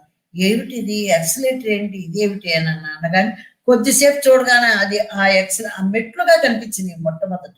తర్వాత యాక్సిలేటర్ ఇట్లా గెరగెర పైకి తిరిగి వీళ్ళందరినీ, నడిచే వాళ్ళని, పరిగెట్టే వాళ్ళని, కూర్చున్న వాళ్ళని, చిన్నవాళ్ళని, ముసలి వాళ్ళని అందరినీ కూడా తీసుకెళ్ళి ఆ పైన దించేసి మళ్ళీ కిందకి దిగి వచ్చింది. అప్పుడు అర్థమైందండి నాకు విషయం. అప్పుడు బోధపడింది. అంటే నాకంటే వీళ్ళు చాలా అద్భుతంగా ఉన్నారని అనుకుంటాం, లేకపోతే వీళ్ళు చాలా గొప్పవాళ్ళు అనుకోవటం, నేనేది ఇప్పుడే ధ్యానం మొదలు పెట్టాను అనుకోవటం, ఇవన్నీ వేస్ట్.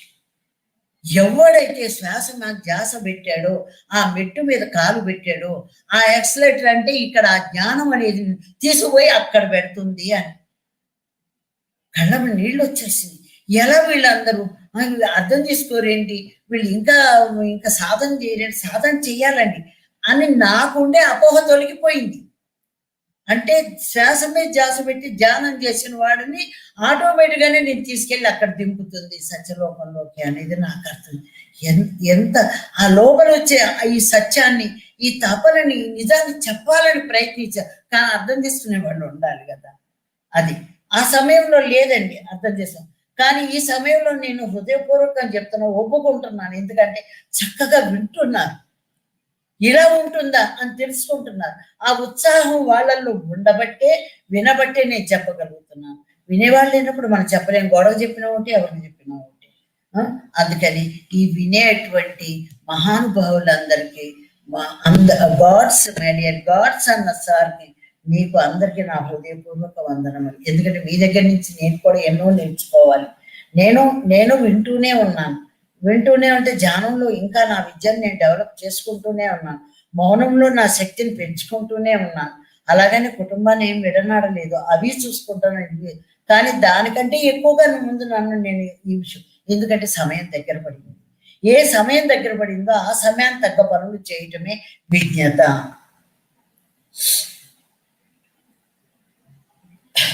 ఇక్కడ ఏదైనా కావాలంటే సజ్జన సాంగత్యం. అయితే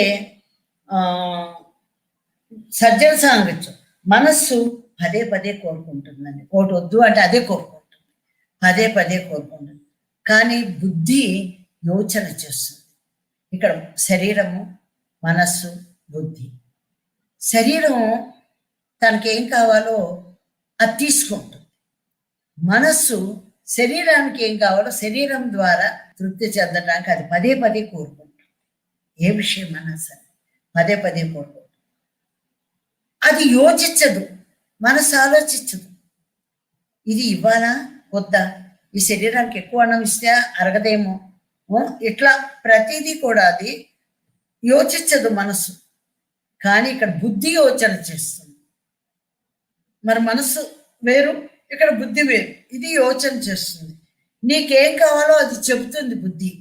వద్దు, నీకు అనారోగ్యం వస్తుంది, నువ్వు ఇంత తిను, నేను చెప్పింది విను అని.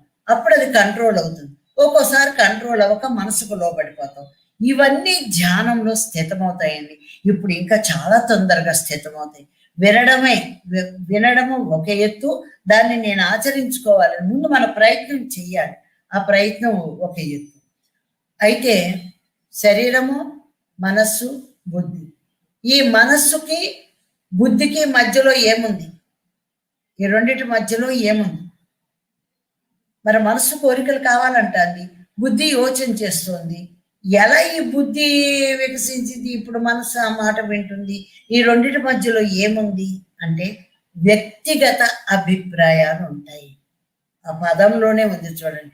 ప్రతి ఒక్క పదాన్ని మనం విశదీకరించుకుంటే అర్థమవుతుంది. ఇక వాళ్ళ వ్యక్తిగత అభిప్రాయాలతో మాకు పని లేదు అంటారు. వ్యక్తిగత అభిప్రాయం. ఎందుకని? వ్యక్తి గతంలో ఉంటాడు. ఆ గతంలో ఒక్కొక్కళ్ళ మీద, ఒక్కొక్క విషయాల మీద, మనుషుల మీద, సంఘం మీద ఎన్నో అభిప్రాయాలు పెట్టుకుని ఉంటాడు.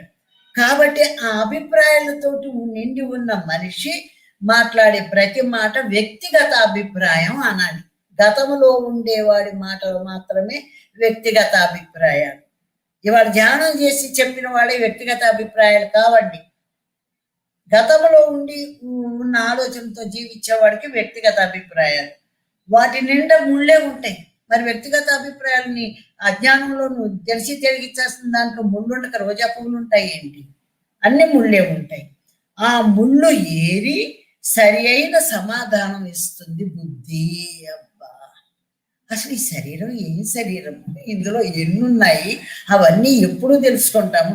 ఏంటో నాకు ఇంత తెలిస్తే ఎంతో తెలుసు అనుకున్నానండి, ఎప్పుడు అర్థమవుతోంది ఇంటి కూడా తెలియదు అని. అంటే ఎంతో ఉంది. ఆ ఎంతో ఉందిలో ఇంతే తెలిసింది, తెలుసుకోవాల్సింది ఎంతో ఉంది. ప్రజెంట్లో ఆ ఇంత తెలిసిన దాన్ని మనం జీవించుకుంటే చాలు కదా. ఎప్పుడు ఆ ఎదుగుదల ఎప్పుడూ ఉంటుంది, ఇంకా అదేవి అనంతం, ఎక్కడ ఆగదని. అయితే ఇక్కడ ఈ వ్యక్తిగత అభిప్రాయాలు ఈ మనసు ఏం చేస్తుంది? ఏదో ఒక ఆలోచన చేసేస్తుంది. ఆలోచన చేసి ఎదుటి వ్యక్తి మీద ఏదో ఒక బురజల్లేస్తుంది. తన గత అభిప్రాయాలతోటే ఇప్పుడున్న వాళ్ళని కూడా చూస్తోంది. ఎందుకు చూస్తున్నారు అలా? మార్పు రాదా?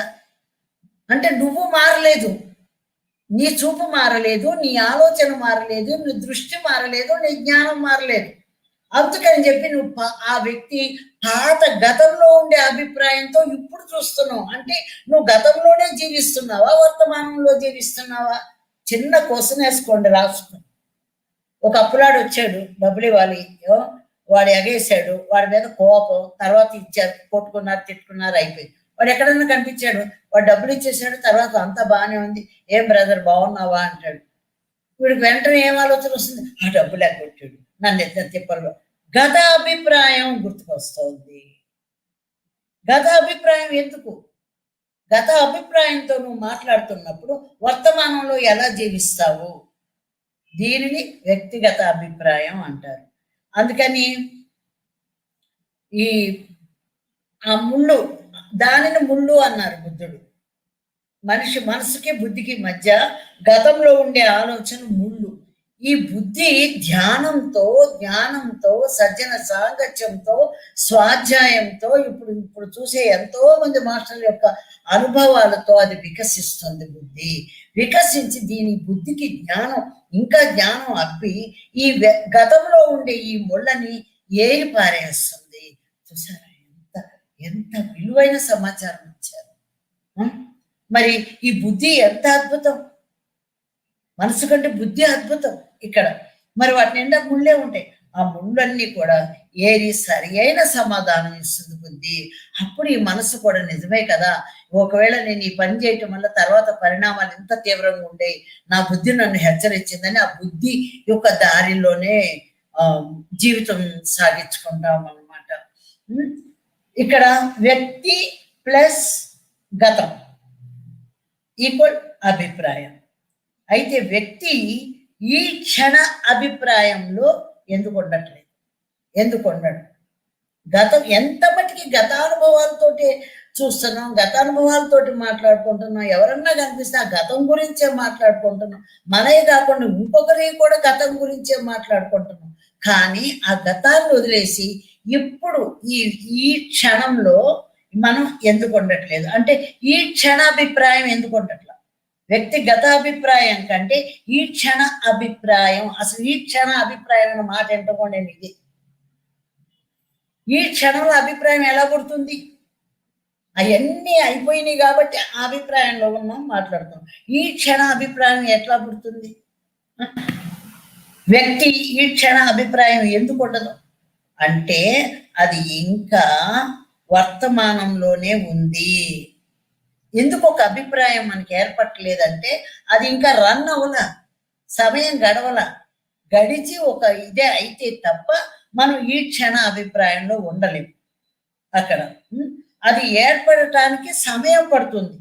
సమయం అయిపోయిన తర్వాత, ఈ రోజంతా అయిపోయిన తర్వాత, నిన్నంతా అయిపోయిన తర్వాత ఈ రోజు గురించి మాట్లాడుకుంటాం. కానీ ఈ రోజులో ఉండి ఈ రోజు గురించి మనం ఈ రోజులో వెళుతూ ఉంటాం అన్నమాట. నీ జ్ఞానంతో ఎప్పుడు ఎలా ఉండాలో అర్థమైనప్పుడు నీకు గతం మాయమైపోతుంది. ఎలా ఉండాలి ఇప్పుడు నేను క్లాస్ చెప్తున్నాను, ఎలా చెప్పాలి, ఎంతమటికి చెప్పాలి అంతమటికి, తర్వాత ఏం చేయాలి, తర్వాత ఏం చేయాలి, ఈ క్షణం ప్రతి క్షణం ఈ క్షణంలో మనం ఎలా ఉండాలి, పైగా జ్ఞానంతో, నీ జ్ఞానంతో నువ్వు ఎలా ఉండాలి చూడండి. జ్ఞానం లేకుండా ఎలా పడితే అలా నడిచిందంతా గతం అయిపోయింది. ఇప్పుడు ధ్యానం చేస్తున్నాం, బుద్ధి వికసించింది, జ్ఞానం వచ్చింది. ఈ జ్ఞానంతో ఎప్పుడు ఎలా ఉండాలో అర్థమైనప్పుడు మాత్రమే నీ గతం మాయమైపోతుంది. ఎప్పుడైతే మనం గతం గురించి మాట్లాడుతున్నామో, గతంలో జీవిస్తున్నామో అంటే జ్ఞానం లేనట్టే. నువ్వు ఎంత గొప్పగా ధ్యానం చేసినా ఏం చేసినా అక్కడ జ్ఞానం లేనట్టే. జ్ఞానం ఉంటే గతంలోకి ఎట్లా పెడతావు? మారుతోంది కదా, ఆ గతం మారైంది, నిన్న ఇవాళైంది, ఇవాళ రేపు అవుతుంది. ఇదే జ్ఞానం. మార్పు తెల్లవారుతుంది, పొద్దుగుతుంది, మార్పు. అయ్యో ఎంత అద్భుతం! ఇప్పుడు మనం 118 సంవత్సరాల ముందున్నాం. మరో జన్మ, మళ్ళీ ఎన్ని జన్మలు ఎత్తునో రాదేమో ఈ సమయం. మరో జన్మలో ఉన్నాం మనం. ఈ శరీరంలో బతికుండగానే మరో జన్మలో ఉన్నాం. చచ్చిపోయి మళ్ళీ పుట్టక్కర్లా. అంత అద్భుతమైన అవకాశం అన్నమాట. నీ జ్ఞానం ఎప్పుడు ఎలా ఉండాలో అర్థమైనప్పుడు గతం మాయమైపోతుంది. నీకు అనవసరంగా గతం గుర్తుకురాదు. జ్ఞానం వచ్చేసిన గుర్తుకురాదు. వాళ్ళల్లో ఎంత గొప్పగా చెప్తున్నారు, ఎంత గొప్పగా జీవిస్తున్నాడు, ఎంత గొప్పగా నాట్యం చేస్తున్నాడు, వాళ్ళల్లో పాజిటివ్ని ప్లస్ పాయింట్ని మనం చూస్తుంటే గతం ఎందుకో గుర్తుకొస్తుంది. ప్లస్ పాయింట్ చూడటం లేదు, మార్పు చూడటం లేదు, గతం గుర్తుకొస్తుంది. నీ జ్ఞానం డెవలప్ అయిందంటే, నీకు అర్థమైపోయిందంటే విషయం, నిన్న అనేది గతించిపోయింది, ఈ క్షణం అనేది రేపు అవుతుంది అని ఆ పాయింట్ కనుక నీకు అర్థమైందో గతంలో నువ్వు ఉండవు. ఈ వర్తమానంలోనే నీవు వస్తావు. ఎప్పుడైతే నీకు అనవసరంగా గతం గుర్తుకు రావటం మాట్లాడటం వల్ల నువ్వు ఇంకా వెనక్కి వెళ్ళిపోతున్నావు, ముందుకు వెళ్ళటల్లా. మనం ముందుకు వెళ్ళాలంటే గతాన్ని మనం మర్చిపోవాలి. మనం మర్చిపోవాలని ప్రయత్నించినా మర్చిపోలేమండి. ఆ జ్ఞానం మనకు అది వచ్చేస్తుంది. వద్దు, ఎవరి గతం గురించి మనం మాట్లాడదు, నా గతం గురించి కూడా గతం గత కృష్ణుడు చెప్పాడని 100 సార్లు చెప్తారు. ఎందుకు? మనం చేయలేని పనిని మనం మాట్లాడినా అది జీవించింది. మనం చేయగలగాలి. ఆటోమేటిక్గా ఆ బుద్ధి వికసించి ఆ జ్ఞానం వచ్చినప్పుడు నువ్వు మాట్లాడమన్నా మాట్లాడు. అమ్మో, అనవసరంగా ఈ కర్మ నేనెందుకు యాడ్ చేసుకోవాలి, నేనెందుకు నా శక్తిని పోగొట్టుకోవాలి అనేది విజ్ఞత. ఆ విజ్ఞతలో నడిచే వాళ్ళే ఎవ్రీ పిరమిడ్ మాస్టర్. తెలియని వాళ్ళు కూడా ఎంతమంది నడిచేవాళ్ళు ఉన్నారండి. కానీ మనకు తెలియని వాళ్ళ గురించి ఏం మాట్లాడతాం, తెలుసుకున్న వాళ్ళ సంగతి గురించి మనం మాట్లాడుతున్నాం. ఎప్పుడైతే నీ గతం గుర్తుకు రాదో ఇక నీ జీవితం అంతా పూలబాట, నందనవనాలు. ఇది కదా జీవితం అంటే.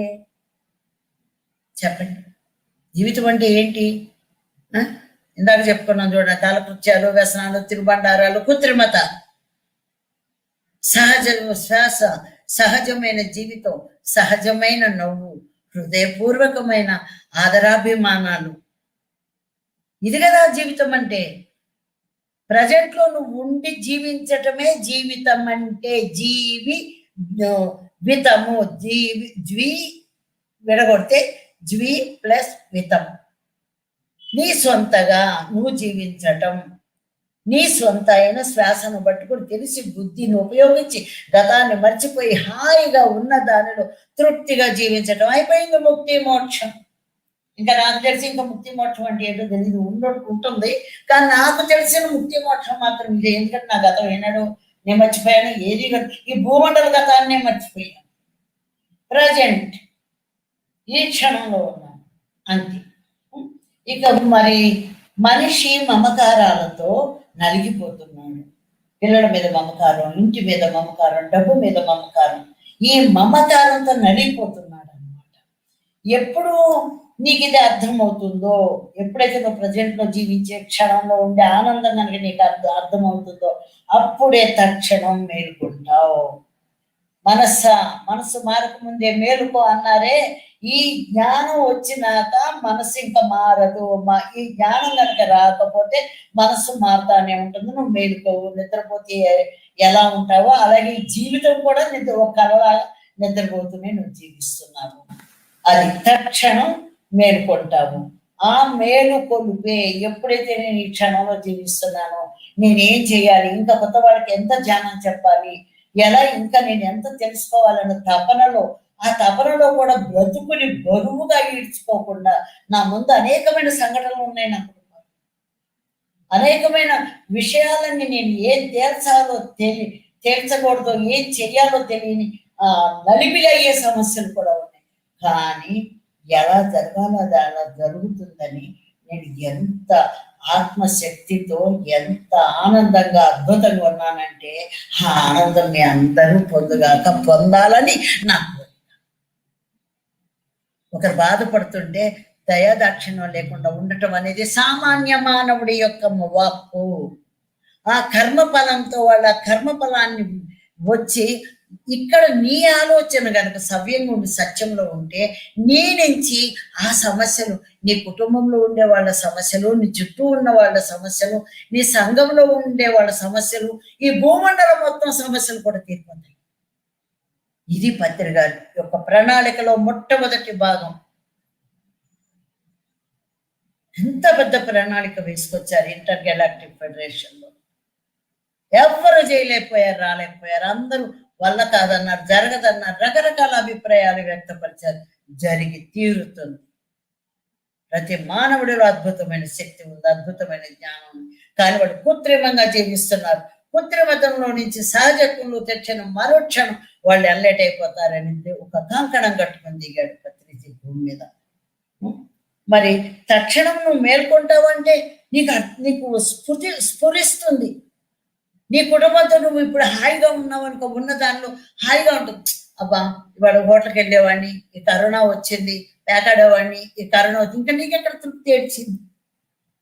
ఈ క్షణంలో నువ్వు తృప్తిగా ఉండలేనప్పుడు, ఏదో రాని దానికోసం నువ్వు ఆలోచిస్తున్నప్పుడు, ఈ క్షణంలో ఆనందం పోగొట్టుకున్నావుగా.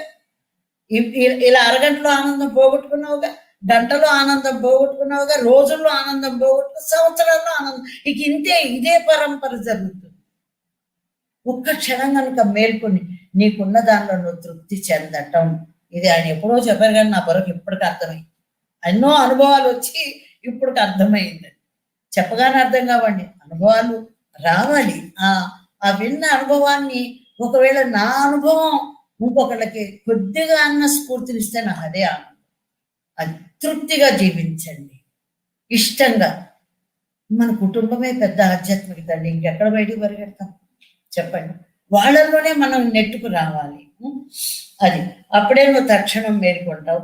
ఆ మేలుకొలిపే సత్యం అంటే, ఈ సత్యం అంటే ఏంటి అని అంటే అనేక కోణాలు ఉన్నాయి దాన్ని. మేలుకొలిపే సత్యం, ఈ క్షణంలో నువ్వు ఆనందంగా ఉండటం, మనసు యొక్క కోరికలకు బానిస అవ్వకుండా ఉండటం. అవన్నీ ఎలా సంభవిస్తాయంటే ధ్యాన జ్ఞాన సజ్జన సాంగత్య స్వాధ్యాయం ద్వారా. మరి అన్నమయ్య పాటలు ఎన్నో విన్నారు కదండి. మేలుకో నారాయణ తిరువేంకటాచలపతి నారాయణ మేలుకో. మేలుకో అంటే ఆయన నిద్రపోతాడా ఏంటి? మనకుంది ఇక్కడ నిద్ర మేలుకోవడం, అక్కడేం నిద్రలో మేలుకోవటాలు లేవు. అక్కడ మేలుకో నారాయణ, నువ్వే నారాయణువి. నరుడుగా బతుకుతున్నావు కానీ నువ్వు నారాయణుడివే, నువ్వు దైవానివే. మేలుకో. నేనిది కాను, దట్ ఐ యామ్, నేనిది కాను. ఈ క్షణంలో నేను ఆనందంగా ఉండాలి, నేను ఇందుకోసం వచ్చాను అని తెలుసుకోవటమే మేలుకోవటం. మనను మేలుకొల్పోవటం. అంతేగాని అక్కడ వెంకటేశ్వరం పడుకోవటం, నిద్రపోవటము, రాముడు నిద్రపోవటము కాదు. మేలుకో నారాయణ, నరుడుగా ఉన్నావు, నారాయణుడవ్వు, మేలుకో, ఈ క్షణంలో జీవించు. ఎప్పుడైతే ఇది అర్థమైందో దీనినే మాయలో నుంచి బయటపడటం అంటారు. ప్రపంచ మాయలో నుంచి బయటపడటం. మరి ఇందులోంచి బయటపడితేనే కదండి ముక్తి, లేకపోతే అలాగే కొట్టుకుపోతాం. సత్యంలో నీవు ఉన్నప్పుడు మాయ ఎలా కమ్ముతుంది? ఎప్పుడైతే నువ్వు సత్యం తెలుసుకున్నావో, ఈ క్షణంలో జీవిస్తున్నావో, ఏం చేయాలో నీకు తెలిసిందో, నువ్వు ఆనందంగా హృదయపూర్వకంగా ఉన్నావో, ఇంకా మాయ కమ్మటానికి ఛాన్స్ లేదు అక్కడ. మనస్సు మాయ మాటలు ఎప్పుడైతే పడి జీవిస్తున్నావు అప్పుడు కమ్ముతుంది మాయ, ప్రపంచ మాయ. ఎప్పుడు కమ్మదు. సత్యంలో నీవు ఉన్నప్పుడు ఎలా మాయ కమ్ముతుంది? గతంలో ఉన్న వారికి గతపు ఆలోచనలే, అవి నేను కమ్మేస్తూ ఉంటాయి. అదే మాయ అంటే. ఈ జన్మకైనా విషయం అర్థం చేసుకుని ఈ మాయలో నుంచి బయటపడదాం. ఎంత చక్కటి అవకాశం ఇచ్చారండి మనకి పత్రిజీ, చెప్పండి. ఈ మాయలో నుంచి ఇప్పుడైనా బయటపడదామా వద్దా? ఎవరికి ఉండదండి మాయలో నుంచి బయటపడాలని? దుఃఖంలో నుంచి బయటపడాలని ఎవరికి ఉండదు? మనస్సు ఆనందంగా ఉండాలని ఎవరికి ఉండదు? స్వచ్ఛంగా ఉండాలని ఎవరికి ఉండదు? కనీసం ఆలోచన లేదు. ఎందుకంటే నేను స్వచ్ఛంగా ఉన్నాను అనుకుంటున్నాను, నేను పద్ధతిలో ఉన్నాను అనుకుంటున్నాను. అనుకుంటాలు లేవు కానీ మనం అనుకుంటున్నాము. ఈ అనుకుంటంలో నుంచి నిజంగా మనం అర్థం చేసుకొని అనుభవాలు, ధ్యానంతో ఏ అనుభవాలు పొందారో ఆ ధ్యానానుభవాలను వినడమే సజ్జన సాంగత్యం. సజ్జనుడు అనేక అనుభవాలు పొందినవాడు సజ్జనుడు. అలాంటివన్నీ మనం వింటున్నప్పుడు ఆ వైబ్రేషన్, ఆ సత్యం మనకు వచ్చి నేను అవతలి వింటున్నప్పుడు నేను ఇలా ఉన్నానా, ఇలా ఆలోచిస్తున్నానా, ఇది సరికాదు అని మనం చెక్ చేసుకోవాలి. మనకు ఎవరు చెప్పరండి. నేను కరెక్ట్గా ఉన్నాను అనుకుంటారు, మొహమాటానికి వాళ్ళు నువ్వు కరెక్ట్గా ఉన్నావు అంటారు. రెండో రాంగి. మనమే పరిశీలించుకోవాలి. అలాగే ఇప్పుడు ఎందరో ఉన్నారండి, అందరిలో నేను ఒకదాన్ని. ఈ లక్షల మంది, కోట్ల మందిలో నేనేం పుడింది కాదు, ఇంతే. నేను కూడా మన అందరిలో, మీలో నేను ఒకదానిని. అలాగే కొందరు ఆణిముత్యాలు ఉంటాయి, ఎన్నో ఆణిముత్యాలు ఉంటారు కొందరు. ఇప్పుడు కొందరు ఫోటోలు గోళ్ళకి ఎక్కని, అందరూ ఎక్కలేదు. ఓ సుభాష్ చంద్రబోస్, గాంధీ గారు, మరి ఒక అబ్రహం లింకన్, గొప్ప గొప్ప వారి చారిత్రాత్మకమని, లేదంటే రాముడు, మరి పరశురాముడు, ఇట్లాంటి ఎంతో మంది ఆధ్యాత్మికవాదులు గొప్ప గొప్ప వారి మరి ఫోటోలు గోడకెళ్తే వాళ్ళందరూ ఆణిముత్యాలు. మరి వారందరూ ఆణిముత్యాలే గోడకు ఫోటోలు ఎక్కి అద్భుతంగా వాళ్ళ పని వాళ్ళు చేసుకుంటుంది. మరి మనమెవరు? మనం పనికిరాని వాళ్ళమా? ఎప్పుడైనా ఆలోచించామా? ఆయన అంత గొప్పవాడు, నేను కాదు, ఇలా ఇలా దిగజారిపోయామన్నమాట. అందుకని మరి మనం ఆణిముత్యాలు కానీ ఆణిముత్యం చుట్టూ మాయ అనే ఒక మసి పూసుకుపోయింది. ఆ మసి ఈ ధ్యానంతో క్షణంలో తొలగిపోతే వెంటనే ఆ ముత్యం యొక్క ఆణిముత్యం యొక్క మెరుపు బయటకు వస్తుందన్నమాట. అది మరి అది ఒకరికి సాధ్యమై ఒకరికి సాధ్యం కదా, సాధ్యం అవుతుందండి, సాధ్యం కాదనుకుంటున్నాం మనం. మరి మనం కూడా ఈ క్షణమే ఆణిముత్యం అవుదాం మేడం. అందరూ ఆణిముత్యాలు అవ్వాలి. అన్ని ముత్యాల ప్రపంచం ఇది, జ్ఞాన ప్రపంచం ఇది, అద్భుతమైన యోగ ప్రపంచం ఇది. అంతా భోగమే భోగము, నందనవనమే నందనవనం. దానికోసం మరి మనం ఎంతో కష్టపడాలి. ప్రతి ఒక్కరికి జ్ఞానం తెలియచేయాలన్నమాట. మరి అందరూ శాకాహారులు అవ్వాలి. మెయిన్ అది. దివ్య జ్ఞాన ప్రకాశంతో జీవిస్తాం, ఇంకా అలాగే జీవిస్తాం. దివ్యం అంటే ఏంటి, భూమి అంటే ఏంటి, నేనేంటి, మానవుడు ఏంటి, దైవం ఏంటి, అన్ని అవగతం అవుతాయి.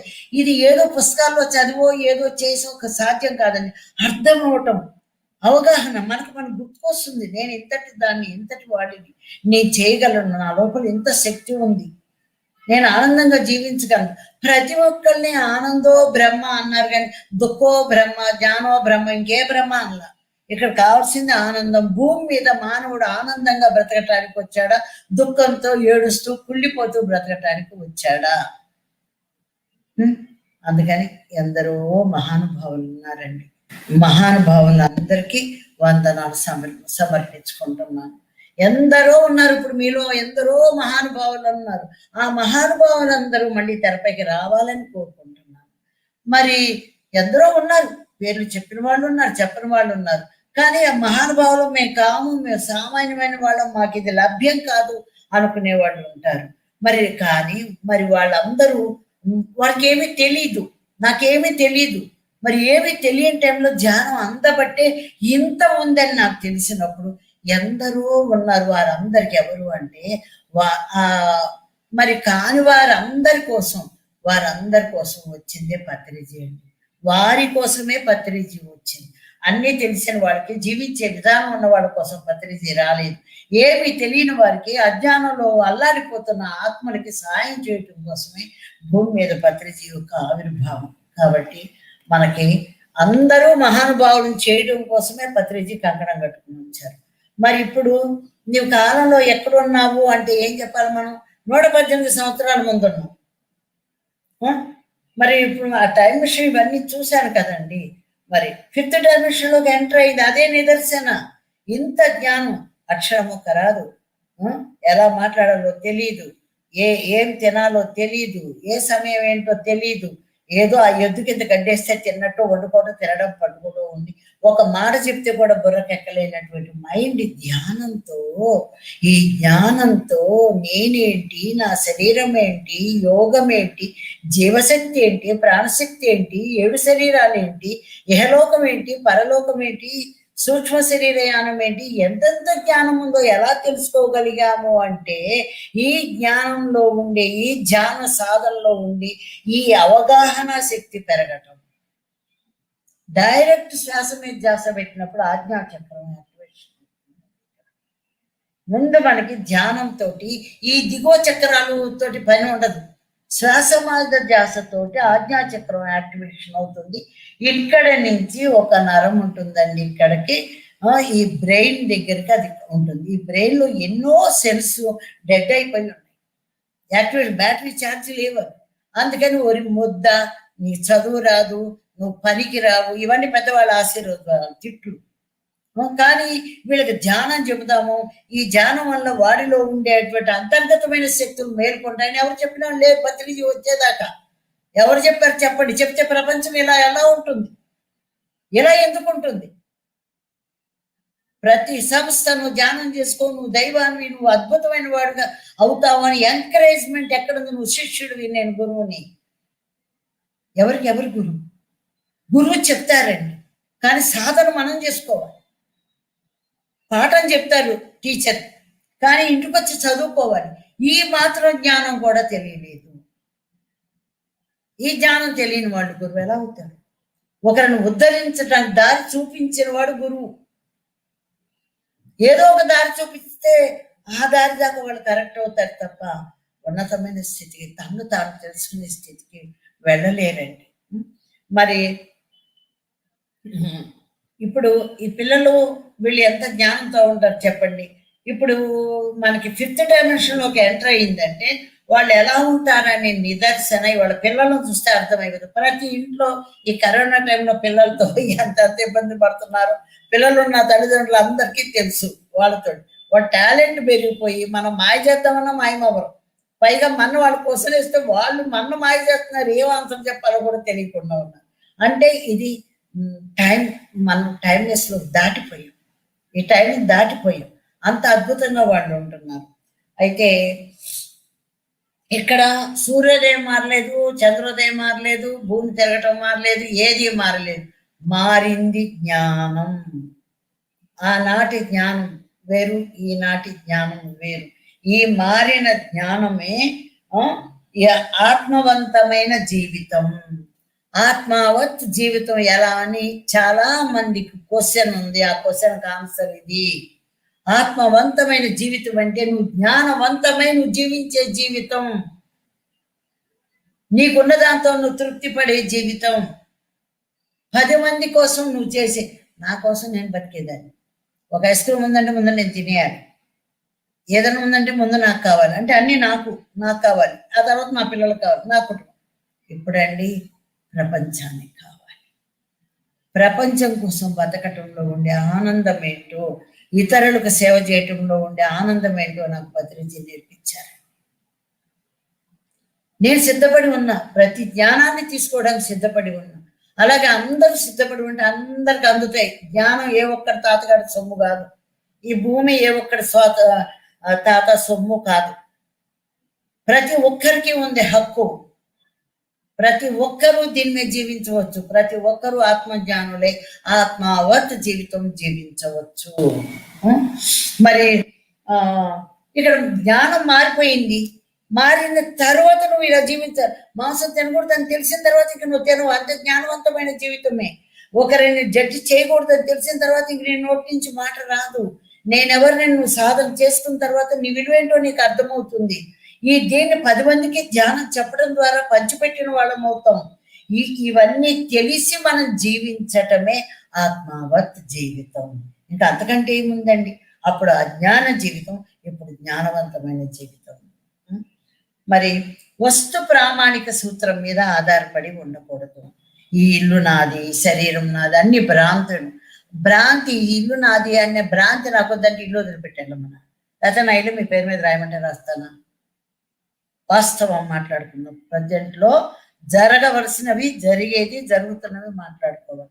అవన్నీ ఉంటాయి అవసరానికి, కానీ అది నాది కాదు, ఇదే శాశ్వతంగా ఉండేది కాదు. అనేక మార్పులు జరుగుతాయి, ఉంటాయి, పోతాయి, వస్తాయి, మళ్ళీ ఉంటాయి, పోతాయి, వస్తాయి.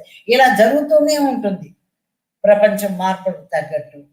అందుకని ఏ వస్తువు మీద ఇప్పుడు ఇక్కడ ఆత్మ ఒకటి ఉంది అంటే ప్రామాణిక సూత్రం, 18 ఆదర్శ సూత్రాలు ఎలా అయితే ఉన్నాయో అలాగే ప్రతి వస్తువు మీద కూడా ఒక వస్తువును తయారు చేయాలన్నా, ఏదైనా కనుక్కోవాలన్నా అన్ని ఒక ప్రామాణిక సూత్రం ఉంటుందన్నమాట. దానికి ఒక లిటరేచర్ ఉంటుంది. అలాగే వస్తు ప్రామాణిక సూత్రం మీద ఆధారపడి ఉండదు. ఏ వస్తువుల్ని మనం వెంబడి పెట్టుకెళ్ళాం, అవసరానికి వస్తువులు. ఏ ఇంటిని మనము వెంబడి పెట్టుకెళ్ళాం, మనం ఉండటానికి ఇల్లు, ఏది లేకపోతే చెట్టు కింద అయినా ఉంటాను. సంఘ ప్రామాణిక సూత్రం అంటే సంఘం ఇది చెప్పింది కాబట్టి దాన్ని చెప్పిందండి, గవర్నమెంట్ రూల్ పాటించాలి. కానీ ఎంతో మంది కలిసి ఉన్న దాంతో ఏర్పడ్డటువంటి సంఘం, ఆ సూత్రం మనకు అనవసరం. ఆత్మ జ్ఞాన సూత్రం మీద మనం ఆధారపడి ఉండాలి. శారీరక ప్రామాణ సూత్రం అంటే ఈ శరీరమే శాశ్వతం, ఇది అందంగా ఉంటేనే బాగుంటుంది, ఇది ఆరోగ్యంగా ఉండాలి. నీకున్న అందం నీకుంటుంది. వాసన లేని పువ్వు అందంగానే ఉంటుంది, వాసన ఉన్న పువ్వు అందంగానే ఉంటుంది. వారి వారి జన్మతః తెచ్చుకున్న జీన్స్ ప్రకారం వాళ్ళు ఉంటారు కాబట్టి మనం వారి యొక్క జ్ఞానాన్ని ప్రేమించాలి, వారి యొక్క ఆత్మ ఎదుగుదలను ప్రేమించాలి, వాళ్ళ రూపాన్ని కాదు.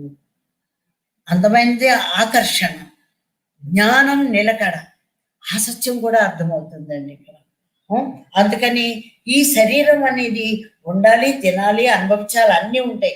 కానీ ఇదే శాశ్వతం అన్న ప్రామాణిక సూత్రం మీద ఆధారపడి ఉండకూడదు. అట్లా కూడా మనం కేవలం అదే అనుకుని కూడా ఉండకూడదు. ఉంటాయి కానీ ఇవన్నీ ఉన్నాయి, ఎంతవరకు అవసరమో అని తెలుసుకోవటం విజ్ఞత. అప్పుడు దాని మీద మనం ఆధారపడి బతుకం. ఉన్నా బతుకుతాం, లేకపోయినా బతుకుతాం. పెద్ద గ్యాస్ స్టవ్ ఉండేనే కాదు, 2 పుల్లలు పెట్టి కొండలో బియ్యమైనా వండుకుని మనం బతకగలుగుతాం. ఒకవేళ ఆ పరిస్థితే వచ్చిందనుకోండి, ఏ అడవిలోనే ఉండిపోయి ఎలా బతకాలో అలా బతుకుతాం.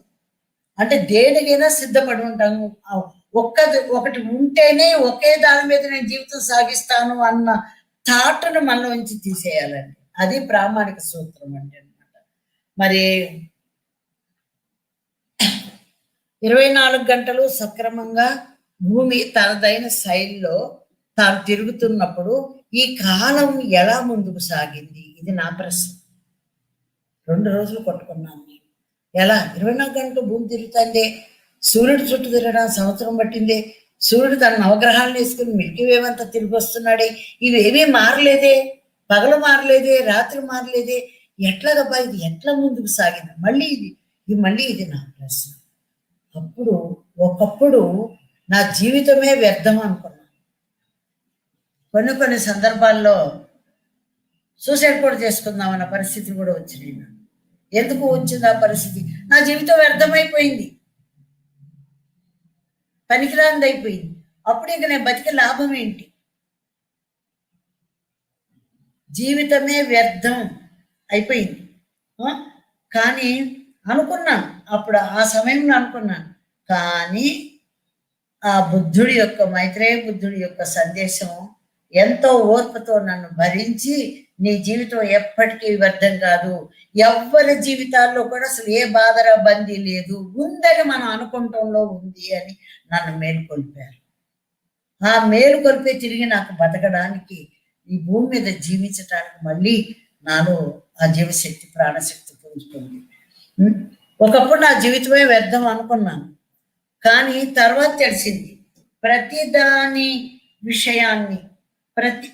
విషయాన్ని చిన్న దగ్గర నుంచి పెద్ద దాకా అర్థం తెలుసుకుంటున్నాను నేను.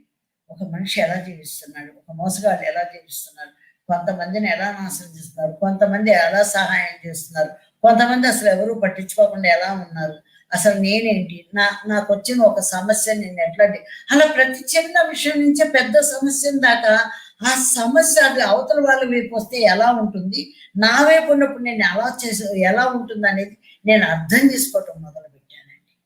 ఎప్పుడైతే నాకు అది అర్థమయ్యిందో, విషయాన్ని అర్థం తెలుసుకుంటున్నాను, నా శ్వాస చివరి దాకా కూడా ఇంతే. ఈ అర్థం తెలుసుకున్నప్పుడు ఎప్పుడైతే నేను అన్ని ఇదే దాన్నిగా చూడటం నేర్చుకున్నాను.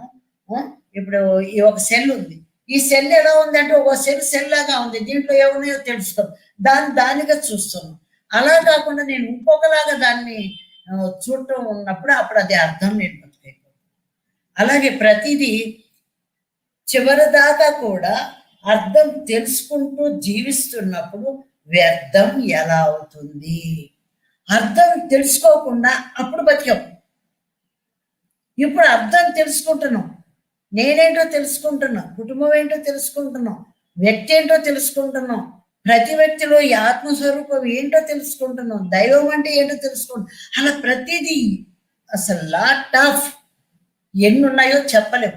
అలా ప్రతి దానికి ఒక చిన్న వాక్యం ఎగ్జాంపుల్ మీకు, నక్షత్ర మిత్రులు ఒక సంవత్సరం చదివాను నేను విజయవాడ.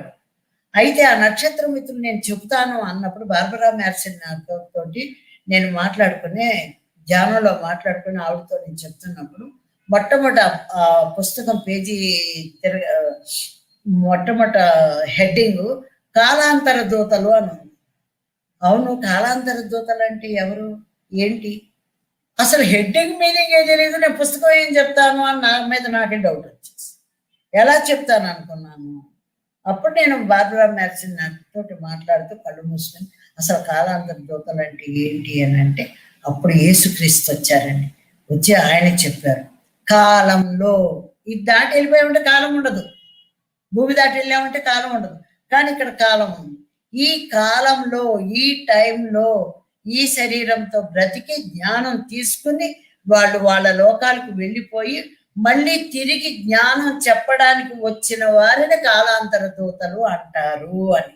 ఇట్లా ప్రతి ఒక్క వాక్యం, ప్రతి ఒక్క పదము, ప్రతి ఒక్క జీవితాన్ని అర్థం చేసుకోవటం మొదలు పెట్టినప్పుడు నా జీవితం వ్యర్థం ఎలా అవుతుంది? అర్థం తెలియలేనప్పుడు. ఇప్పుడు అర్థం తెలిసినాక ఆనందో బ్రహ్మ, వ్యర్థం కాదది. మరి అర్థం తెలుసుకోకుండా జీవించటం వ్యర్థమైన జీవితం అయిపోతుంది. ఏదైనా సరే అర్థం తెలియదు, నాకు తెలిసిందే గొప్ప అనుకుని చూసిన జీవితాలు జన్మలన్నీ వేస్ట్ అయిపోతాయండి, వ్యర్థం అయిపోతుంది. అయితే ఇప్పుడు ఏం చేయాలి? అర్థం తెలిసి జీవించాలి. అప్పుడు అనుకున్నాను అనమాట, అమ్మయ్య నా జీవితానికి ఒక అర్థం ఉంది, ఒక అర్థం అయ్యింది కాబట్టి నా జీవితానికి ఒక అర్థం ఉంది. అర్థం లేకుండా వ్యర్థమైన జీవితం జీవించట్లేదు నేను, ప్రతిదాని అర్థం తెలుసుకుని జీవిస్తున్నాను, ఎంతో లోతైన అర్థం తెలుసుకుని జీవిస్తున్నాను. ఒడ్డున ఉండి సముద్రపు అలల గురించి నేను మాట్లాడటం లేదు, సముద్రం లోతుల్లోకి దిగి ఆ లోపల ఏముందో తెలుసుకుని బయటకు వచ్చి నేను మాట్లాడుతున్నాను. కాబట్టి నా జీవితం వ్యర్థం కాదు మేడం, నా జీవితం అర్థం ఉంది. నేను జీవించడమే ఒక అర్థవంతమైన జీవితం, అద్భుతమైన జీవితం. మరి అర్థం తెలుసుకోకుండా జీవించడం వ్యర్థమైన జీవితం అని చెప్పి అనుకున్నాం.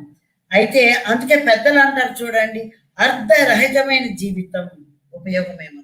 ఎందుకు రాని జీవితం ఏమీ తెలియదో, కళ లేదో, మంచి లేదో, పాట లేదు, ఏమీ లేదు, అర్థరహితమైన అర్థం లేనటువంటి జీవితం జీవిస్తున్నావు కాబట్టి నీ జీవితం అంతా అయిపోయిందిరా, నీ బతుకంతా అయిపోయిందిరా, వ్యర్థం, ఇక నీ బతుకు ఫినిష్. కానీ అదే అర్థం తెలుసుకుని జీవించినప్పుడు ఎంత అద్భుతమైన జీవితం చెప్పండి. అందుకని మరి పత్రిజీ చెప్పిన శ్వాస మీద ధ్యాస అర్థవంతమైన జీవితంగా మారిపోతుంది. శ్వాస మీద ధ్యాస, అప్పుడే కదా ఇవన్నీ వచ్చినాయి.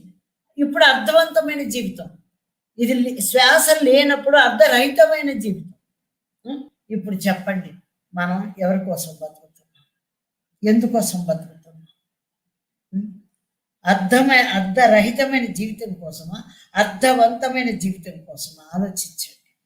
ఇప్పుడు నేను ఎలా జీవిస్తున్నాను, ఎవరికి వారు ఇటు చూపి నేను ఎలా జీవిస్తున్నాను, చాలా గొప్పవాళ్ళని అనుకుంటున్నానా, చాలా తెలుసు అనుకుంటున్నానా, ఇతరులను ప్రశ్నిస్తున్నానా, ఇతరులను తక్కువగా అంచనా కడుతున్నానా? అర్థరహితమైన జీవితం. మరి అర్థవంతమైన జీవితం కోసమా?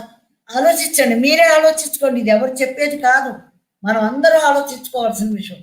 అర్థరహితమైన జీవితం గడుపుతున్నామా, అర్థవంతమైన జీవితం గడుపుతున్నామా? అంటే ప్రతి విషయాన్ని ఆలోచించగలుగుతున్నామా, అర్థం చేసుకోగలుగుతున్నామా? అర్థం చేసుకుంటే నువ్వు మాట్లాడవు, అర్థం చేసుకోకపోబట్టే జడ్జి చేస్తున్నారు, ఇంకొకరికి సలహా ఇస్తున్నారు. ఇంకొకరు సలహా ఇచ్చేవారు తను గొప్ప అనుకోబట్టే కదా సలహా. వారు అడిగితే అల్లకల్లోలంగా ఉంటే మనం ఏదన్నా చెప్పొచ్చు. నిజమైన జ్ఞానం అయితే అది కూడా చెప్పడు, ధ్యానం చేయమంటాడు, నీ ప్రశ్నకు నువ్వే సమాధానం తెలుసుకో అంటాడు. మనం చెప్పినా కూడా అక్కడ ఉపయోగాలు ఉండవు కొన్ని. అయితే అర్థరహితమైన జీవితం అంటే ఏమిటి, అర్థవంతమైన జీవితం అంటే ఏమిటి? ఎలాంటి ఆపదలు వచ్చినా, పరిస్థితులు ముంచుకొచ్చినా నా గురువు మీద విశ్వాసంతో జీవించడమే అర్థవంతమైన జీవితం. తీరుతున్నాయి, మిరాకిల్గా తీరుతున్నాయి. ఎన్ని మారినాయో, ఎన్ని తీరినాయో. పిరమిడ్ మాస్టర్స్ చెప్పితే ఒక పెద్ద భూమండలం అంత గ్రంథం అవుతుంది, ఒక్కొక్కరికి అంత చరిత్ర, అంత అద్భుతమైన జ్ఞాన సంపద ఉంది.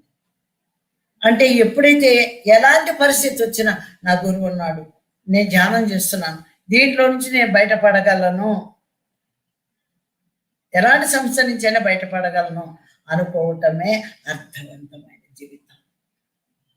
పరిస్థితులకు తల ఒగ్గి వీళ్ళు ఇలా అన్నారు, మొగుడు ఎలా అన్నాడు, పెళ్ళం ఎలా ఉంది, అత్తమామలు ఎలా అన్నారు, పిల్లలు ఎలా అన్నారు అని పరిస్థితులకు తల ఒగ్గి వాళ్ళు చెప్పినట్టు కనుక మనం విని అది సరికాదు అని తెలిసినా కూడా వారి కోసం తల ఒగ్గి మనం మనం జీవించాము అంటే, గురువు మీద విశ్వాసంతో జీవించకపోతే దుఃఖంతో, నిరాశతో, అర్థం లేని ఆవేశం, కోప తాపాలతో జీవిస్తాము.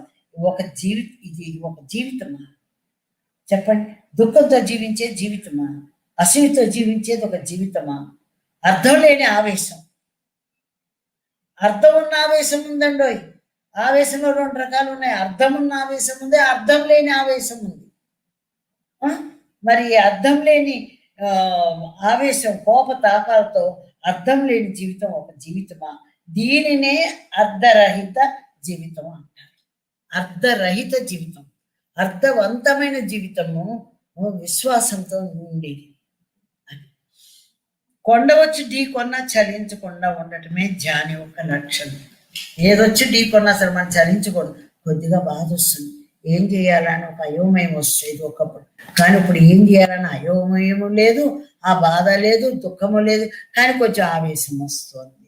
ఏంటి మళ్ళీ నాకు ఆవేశం వచ్చింది, అవతల అర్ధరహితంగా ఉన్నారని నాకు తెలిసినా నాకు ఆ నిస్సహాయత ఎందుకు వచ్చింది అంటే, ఇక్కడ ఎటో తేల్చలేని, చెప్పలేని పరిస్థితులు మనకు వచ్చినప్పుడు ఒక్కొక్క క్షణం అది వస్తుంది. కానీ ఆ సమయంలో కూడా మౌనంగా ఉండి మనం ఆ జ్ఞానంతో కనుక ఉంటే తప్పకుండా మనము ఒడ్డున పడతాం, వాళ్ళు బాగుపడతారు. ఇవి నేను అనుభవంతో చెప్తున్నాను. బ్రతుకు తీపి ఒక పక్క, మరణ భయం మరొక పక్క. శాంతిగా ఎలా ఉంటాడండి మనిషి? ఒక కరోనా వచ్చి ఎవరు చచ్చిపోతాడు ఏంటో, ఆ చావులు విని ఈ చావులు విని ఇదో పక్క భయం. కానీ మన కోసం కాకపోయినా పక్కవారి కోసం బ్రతకాలి. మన కోసం మనం బ్రతకటం అనేది అసలు ఆలోచించవండి. నేను బాగుండాలి, నాకు జ్ఞానం తెలియాలి, నాకు ఆరోగ్యం ఉండాలని ఆలోచిస్తాను, కానీ నా కోసం నేను బ్రతకడము అనేది దానికంటే కూడా పక్కవారి కోసం బ్రతకటం మనం, ఆ ధైర్యమే మనోధైర్యం అవుతుంది. ఎప్పుడైతే పక్కవారి కోసం ధ్యానం చెప్పడానికి వెళ్ళామో అదే మనోధైర్యం అవుతుంది. వీడు మాంసం తినొద్దని చెప్పాడంటే చుట్టం ఏమనుకుంటాడో, ఆ పొరిగింటి ఆయన ఏమనుకుంటాడో, ఇరిగింటి ఆవిడ ఏమనుకుంటుందంటే, వాడు ఏమనుకుంటాడో నీకు ఎందుకు ముందు నువ్వు చెప్పు. నాన్ వెజ్ స్టాప్ చేయాలి, పరిస్థితి ఇలా వచ్చింది, మీరు మీ కుటుంబం బాగుండాలంటే అది మానేసి హాయిగా జీవించండి. ఇప్పుడు ప్రపంచం అల్లకల్లోలంగా ఉందని చెప్పు, 2 ముత్యాలు రాలిపోతాయా? 2 మాటలేగా, డబ్బు పెట్టుబడి పెట్టాలా? చక్కగా కూర్చోబెట్టి చెప్తావు, వింటాడు, లేకపోతే వాడు కర్మ. కానీ చెప్పకపోతే మళ్ళీ మనకు కర్మ ఏడవుతుందండి, మనకు మార్పులు తగ్గిపోతాయి.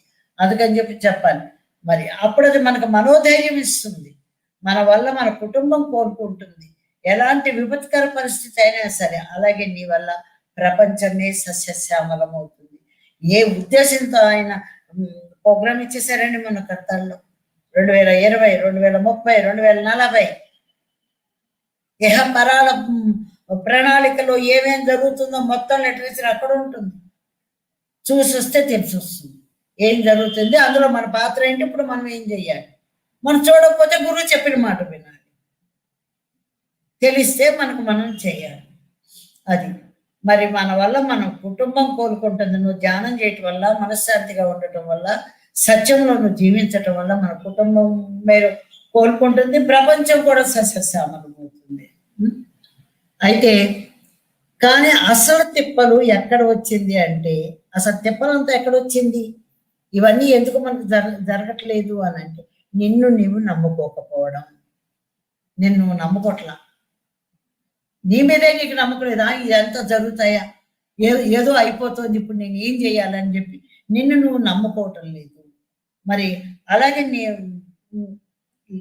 నమ్మలేకపోతున్నావు. నీ నమ్మకమే కదా అనంత కోటి శక్తులను బయటకు తెచ్చేది.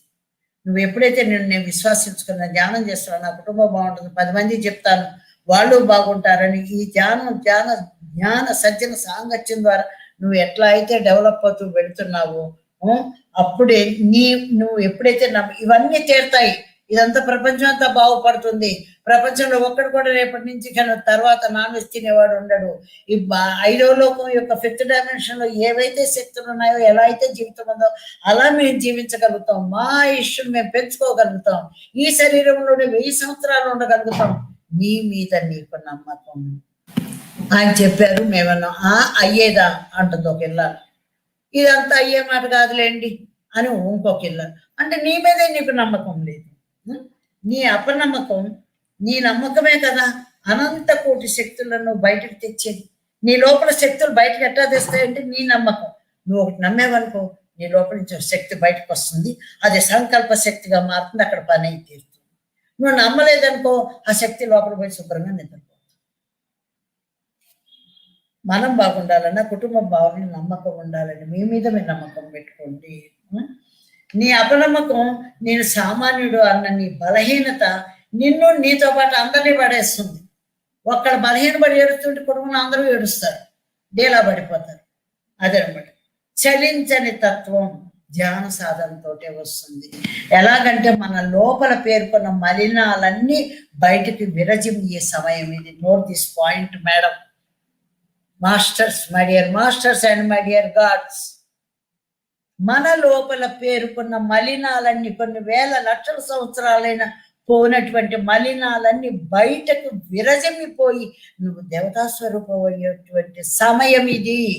118 సంవత్సరాల ముందుకు వెళ్ళిపోయింది. ఆ సమయం ఇది. ఒక్క శ్వాస అనంత కోటి శక్తులను బయటకు తెస్తుంది. ఒక్క శ్వాస అలా మనం పీల్చుకోగానే మళ్ళీ అది బయటకు వస్తూ మన లోపల ఉంటే అనంత కోటి శక్తులను బయటికి తీస్తుంది. అలాంటి సమయం ఇది.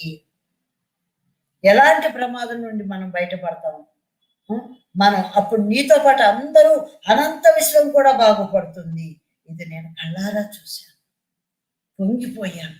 ఇంతటి శ్వాస మీద ధ్యాసం ఇంత అద్భుతమైందా? ఇప్పుడు దీనికోసం నేను ఎంత కష్టపడాలి? వెళ్ళి ఇంకెక్కడికైనా వెళ్ళైనా కూడా నేను ధ్యాన ప్రచారం చేయడానికి సిద్ధంగా ఉన్నాను. నాకు వచ్చిన దాన్ని బట్టి కొత్త వారికి ధ్యానం అందాలి.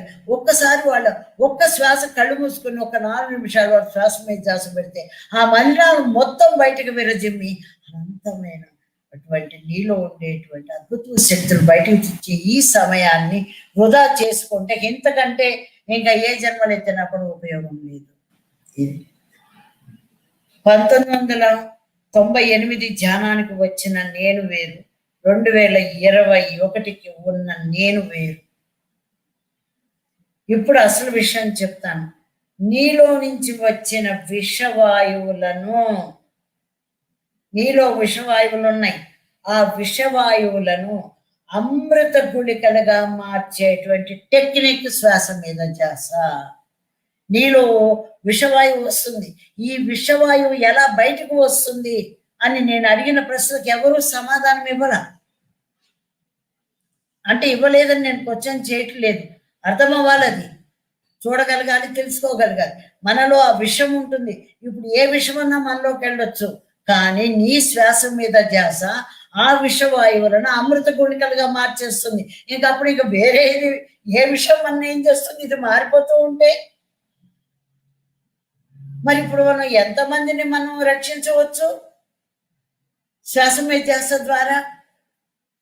ఎలుగెత్తి ప్రపంచం అంతా పరిగెట్టేసి, ఇదేం ఆశ్చర్యపడినా పరిగెట్టేసి చెప్పి రావడానికి ఫిజికల్ బాడీ.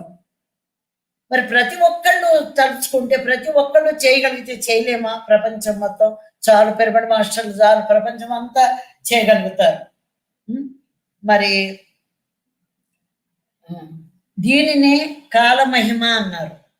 అంత కాలమహిమ ఏంటి? కాలమహిమ అంటే ఇప్పుడు 118 సంవత్సరాల ముందుకు వెళ్ళిపోయింది కాబట్టి ఇది కాలమహిమ. అందుకే శ్వాస ద్వారానే అన్ని సాధించుకోవచ్చు. ఈ కాలమహిమే ధ్యాన మహాచక్రం, చక్ర వ్యూహం ఇది. ఈ కాలమహిమే ధ్యాన మహాచక్రం. చక్రం తిరిగింది అన్నారు. ధ్యాన యజ్ఞాలు జరిగినాయి, ధ్యాన మహాయజ్ఞాలు జరిగినాయి. తర్వాత ధ్యాన మహాచక్రాలు మొదలైనవి. మహాచక్రం అంటే ఏంటి? కాలమహిమ. కాలమహిమ అంటే ఏంటి? ముందుకెళ్ళిపోవడం. అదే ధ్యాన మహాచక్రం. మరి అంటే ఇది ధ్యాన మహాచక్రం, చక్ర వ్యూహం. ఇది వ్యూహం, పద్మ వ్యూహం లాగా ఈ చక్ర వ్యూహం, ఒక వ్యూహం తయారు చేసి ఆ వ్యూహం ద్వారా జరిపిస్తున్నారు ప్రతినిధి. అయితే ఈ చక్రం నిండా మొన్న జరిగిన ధ్యాన మహిళా చక్రం నిండా కూడా చుట్టూత విషపు పాములు విషం కక్కుతూనే ఉన్నాయి దేని పనే ప్రయత్నం చేస్తూనే ఉంటాయి. విషపు పాములు విషం కక్కుతున్నాయి. అయితే అంతమందిని కూర్చోబెట్టి ధ్యానం చేయించినప్పుడు ఏం జరుగుతుంది? గ్రూప్ మెడిటేషన్ ఎందుకు, మరి శాకాహార ర్యాలీలు ఎందుకు? నీ అడుగు, నీ శబ్దము, నీ చూపు, ఎందుకంటే ఏమక్కర్లేదు, పటాపంచలు చేసేస్తుంది విషయాన్ని. అయితే నీ శ్వాస ఒక్కటి చాలు ఆ విషయాన్ని నిర్మూలన చేయడానికి. ఒకరిని ధ్యాన మహాచక్రానికి రమ్మనండి, రండి అని ఆహ్వానించడంలో అంతరార్థం ఏంటంటే నీ శ్వాస ఏం తీసుకొస్తుంది బయటికి? విషాన్ని విరుగుడు చేసేస్తుంది. అందుకే అందరినీ వచ్చేమని చెప్పారు పత్రిజీ. ఎవరు రాగలిగితే వాళ్ళు వచ్చారు. 4 రోజులు ఓపి పట్టారు. కానీ ఆయనకి ఇక్కడ బయట రాలేని వాళ్ళకంటే ఈయన ప్రాణం కొట్టుకుపోతుంది, వీళ్ళందరినీ ఎలలో ఉంచేసానే అని చివరికి అనౌన్స్ చేసేసారు వచ్చేమని. అందరూ బోపలోమంటే వచ్చేసారు. తెల్లారు చూస్తే సీట్ లేదు, కుర్చీ లేదు. ఈ బార్ నుంచి చివరి దాకా నిండిపోయి ఉన్నాయి. ఒక్క శ్వాసే విషాన్ని పటాపంచలు చేస్తే అంతమంది ధ్యానం చేసుకుంటూ కూర్చుంటే ఎంత విషాన్ని పటాపంచలు చేస్తుంది ప్రపంచంలో. ఎలాంటి కరోనానని ఎట్లా నెట్టుకురావు, ఎంతకంటే విషవాయువు కూడా నెట్టుకొస్తుంది. శ్వాస మీద ధ్యాస సామాన్యమైనది కాదండి. అదొక్కటే పట్టుకోండి, 10 మందికి తెలియచెప్పండి ప్లీజ్, దయచేసి పదాలకు నమస్కరించి చెప్తున్నా. ఇంతకు మించి ఇది సోది మాటలు కాదు, ఒకరు చెప్పినవి కాదు, అనుభవించి చెప్పింది. ఎంతమంది తయారవుతున్నారంటే ఏ అనుభవం లేకుండా ఎవరికి ఇచ్చేది కాదు, గుడ్డొచ్చి చేలో పడ్డట్టు వెళ్ళడానికి. ఏం బోధనలు కాదు, అనుభవం. కళ్ళు మూసుకుందాం, శ్వాస మీద ధ్యాస పెట్టాం, నాకేం లాభం వచ్చింది, ఇది వచ్చింది, నువ్వు కూడా ధ్యానం చేయి. మరి ఇప్పుడు మనం ఎంతమందిని శ్వాస మీద ధ్యాస పెట్టించాలో మీరే చెప్పండి. వీరగతి పొందారు అన్నాం. వీరగతి అంటే ఇదే. ఎంతమంది నువ్వు శ్వాస మీద ధ్యాస పెట్టావు, అది వీరగతి అంటే. అంటే కత్తులతో పొడుచుకుని రాజులు యుద్ధం చేసుకుని యుద్ధంలో చనిపోవటం వీరగతి పొందటం కాదండి. అది కాదు వీరగతి. శ్వాసతోటే యుద్ధం. ఇది శ్వాసతో, కత్తి లేకుండా, కటారు లేకుండా, అణ్వాయుధాలు లేకుండా, ఆయుధం లేకుండా ఎలా అయితే గాంధీ గారు మౌనంతో కూర్చుని స్వాతంత్రం సంపాదించారో అలాగే ఈరోజు శ్వాస మీద ధ్యాసతో యుద్ధం చేస్తూ ఈ యొక్క మన యొక్క అమృతం దీనితోటి ఒక్కొక్క శ్వాసతోటి ఆ విషాన్నంతా విరుగుడు చేయటమే శ్వాస యుద్ధం అంటే. అందుకని ప్రతి ధ్యాని ఒక సోల్జరే. ఎవరైతే శ్వాస మీద చేసి పెట్టాడో యుద్ధ వీరుడే, వాడు వీరగత్తేనమాట. ఎంతమంది శ్వాస మీద ధ్యాస పెడితే కాలం అంత వేగంగా ముందుకు వెళుతుంది. మరి పత్రిజీ ఓర్పు, శ్రమ, అలాగే పిరమిడ్ మాస్టర్స్ శ్రమ కలిపి 118 సంవత్సరాలు ముందుకు వెళ్ళిపోయింది. ఇంతమంది శ్రమతో 30 సంవత్సరాల నుంచి 30 సంవత్సరాలు విజయోత్సవాలు చేసుకున్నాము అంటే 118 సంవత్సరాలు ముందుకు వెళ్ళిపోయింది. ఇది విజయోత్సవం కాదా? దీనికి పునాది అగస్త్యుల వారు, పత్రిజీ నాంది పలికారు. దీనికి నాంది ఆయన పలికారు.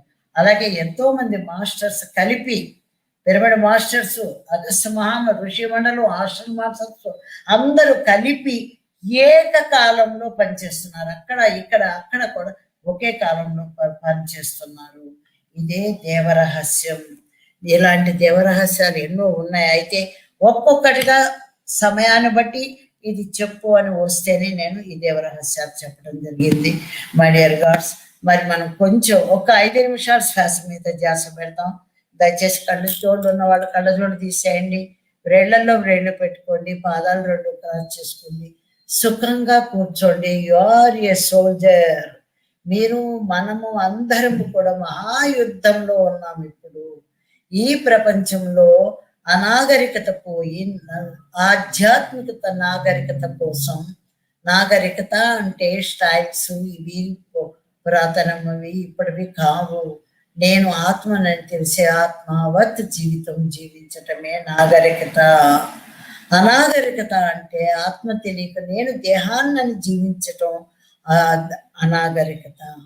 అలాంటి అనాగరికత ప్రపంచాన్ని నాగరిక ప్రపంచం చేయటం కోసం కంకణం కట్టుకొని ఉన్నాం. ఒక్క శ్వాస మీద ధ్యాస. అన్నీ మర్చిపోదాం, ఇంటిని సమయాన్ని కాలాన్ని అంతా మర్చిపోదాం. ఒక్క క్షణం శ్వాస మీద ధ్యాస.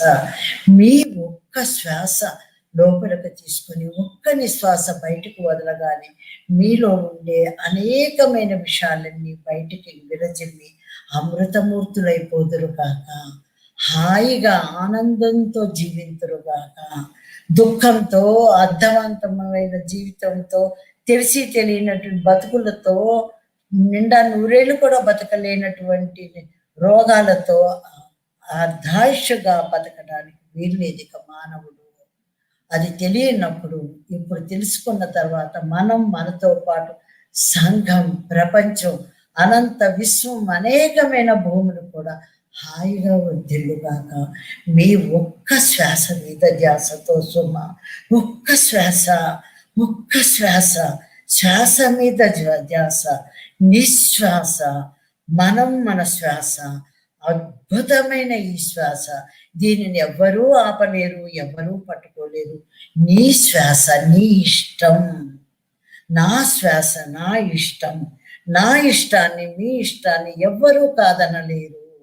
మీ శ్వాసను గమనించుకుంటుండో ఎవ్వరూ అడ్డుపడరు. మై డియర్ గాడ్స్,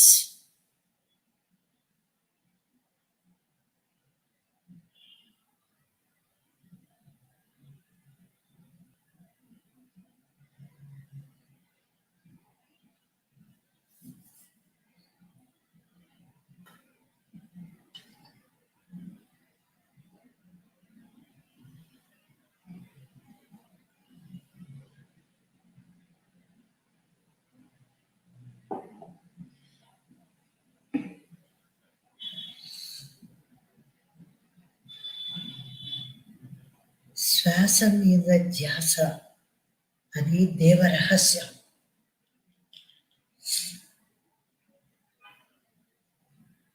దేవరహస్యాలన్నీ బయటికి వచ్చే సమయం ఇది.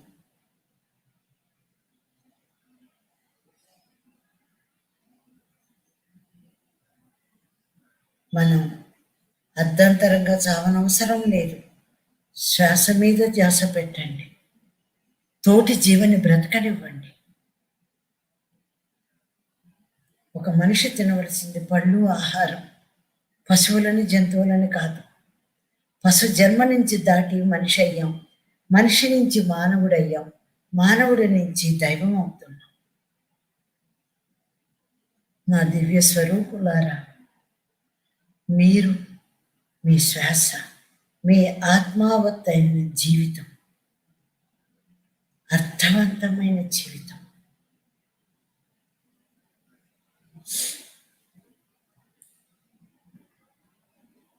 మనం ఎవ్వరం విద్యా విహీనులం కాదు.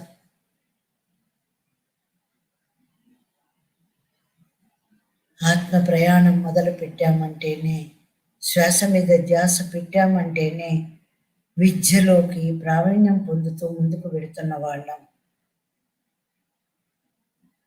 మీ మీద మీకు నమ్మకం ఉంచుకోండి. మీ శ్వాస మీద నమ్మకం ఉంచుకోండి. శ్వాస ఆగిన మరుక్షణం ప్రాణం పోతుందన్న ఒక్క సత్యాన్ని విశ్వసించండి. ఆ శ్వాసను పట్టుకోండి. కాయపు ఊపిరిలోనే గని ఉన్నది అన్నాడు ఒక మహానుభావుడు. శరీరంలో ఎన్నో ఉన్నాయి, కానీ ఊపిరిలోనే గని ఉంది.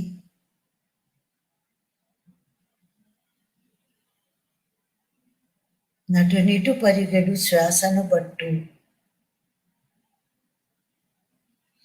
అర్థవంతమైన జీవితం గడపండి. తృప్తిగా జీవించండి. ధ్యానంతో మనసు కోరే కోరికలను, ఆ ముళ్ళను మీ బుద్ధి వికసించి మిమ్మల్ని ఆనందంగా ఉంచుతుంది. దాని పని అది చేసుకుంటుంది. విచారణ చేసుకోండి. గొంతెమ్మ కోరికలతోటే సర్వనాశనం అవుతుంది. హిత బోధలతో ప్రపంచం మారదు. ధ్యాన సాధనతో శ్వాస మీద ధ్యాసతో మాత్రమే మనం అందరం మారగలుగుతున్నాం, మారుతాం.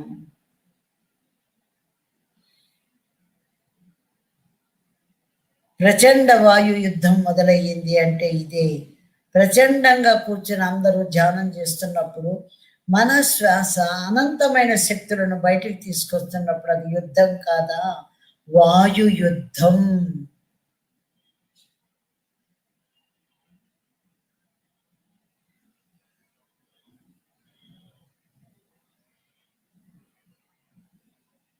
నీ చుట్టూ ఏ విషవాయువు కమ్మినా, ఎలాంటి రోగాలు వచ్చినా, ఏది వచ్చినా నీ వాయు యుద్ధంతో యు ఆర్ ఏ సోల్జర్. గెలవగలుగుతావు. ఒక్కరోజు కూడా ధ్యానం చేయకుండా ఉండకూడదు సుమా. ఎనీ టైం నీ కోసం, నీ కుటుంబం కోసం. ఈ ప్రపంచం బాగుంటేనే మనం నిలవగలుగుతాం. ఎక్కడో అమెరికాలో కరోనా వచ్చిందట, మనకు రాలేదా? ప్రపంచమంతా వచ్చేసి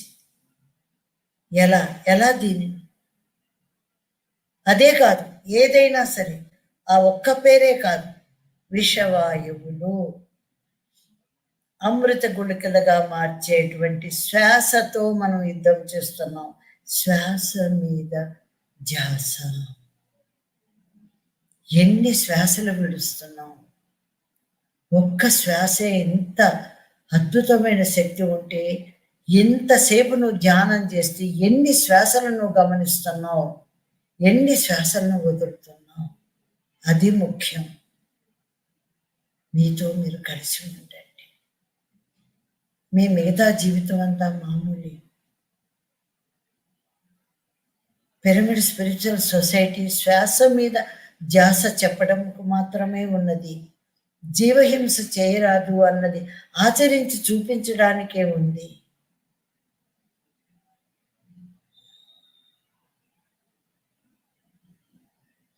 ఆధునికీకరణ మనిషిని నాశనం చేయకూడదు. పురోగతిలో ఉండాలి మానవుడు, ఎదగాలి.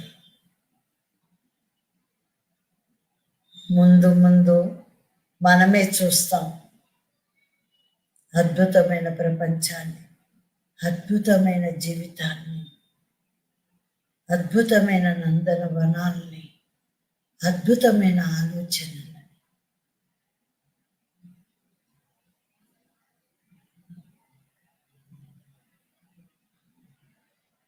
అర్థవంతమైన జీవితాన్ని ఈరోజే శ్రీకారం చుడతాం. తృప్తిగా, ఇష్టంగా జీవితం గడుపుతాం. అసంతృప్తితో, అయిష్టంగా నెగిటివిటీ అంతా బయటకు వస్తుంది. జీవితం నువ్వు అనుకున్నవన్నీ రావు. నీకేది రావాలో అది వస్తుంది. శ్వాస మీద ధ్యాస నీకేం కావాలో అది సమకూరుస్తుంది. ఎన్నో నిదర్శనలు ఉన్నాయి.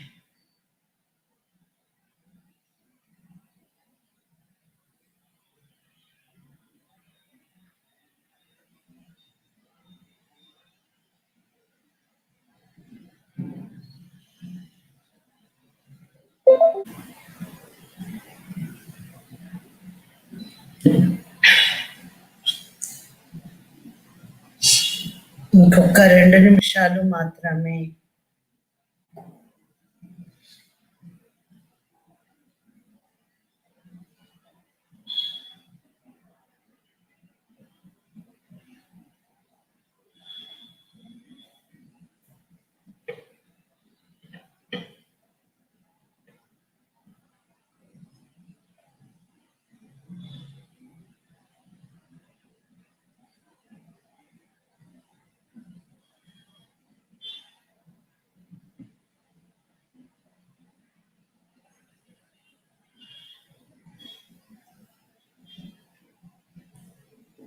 మీరు మీ శ్వాస నెమ్మదిగా మీ చేతి వ్రేళ్లను కళ్ళ మీద ఉంచుకోండి.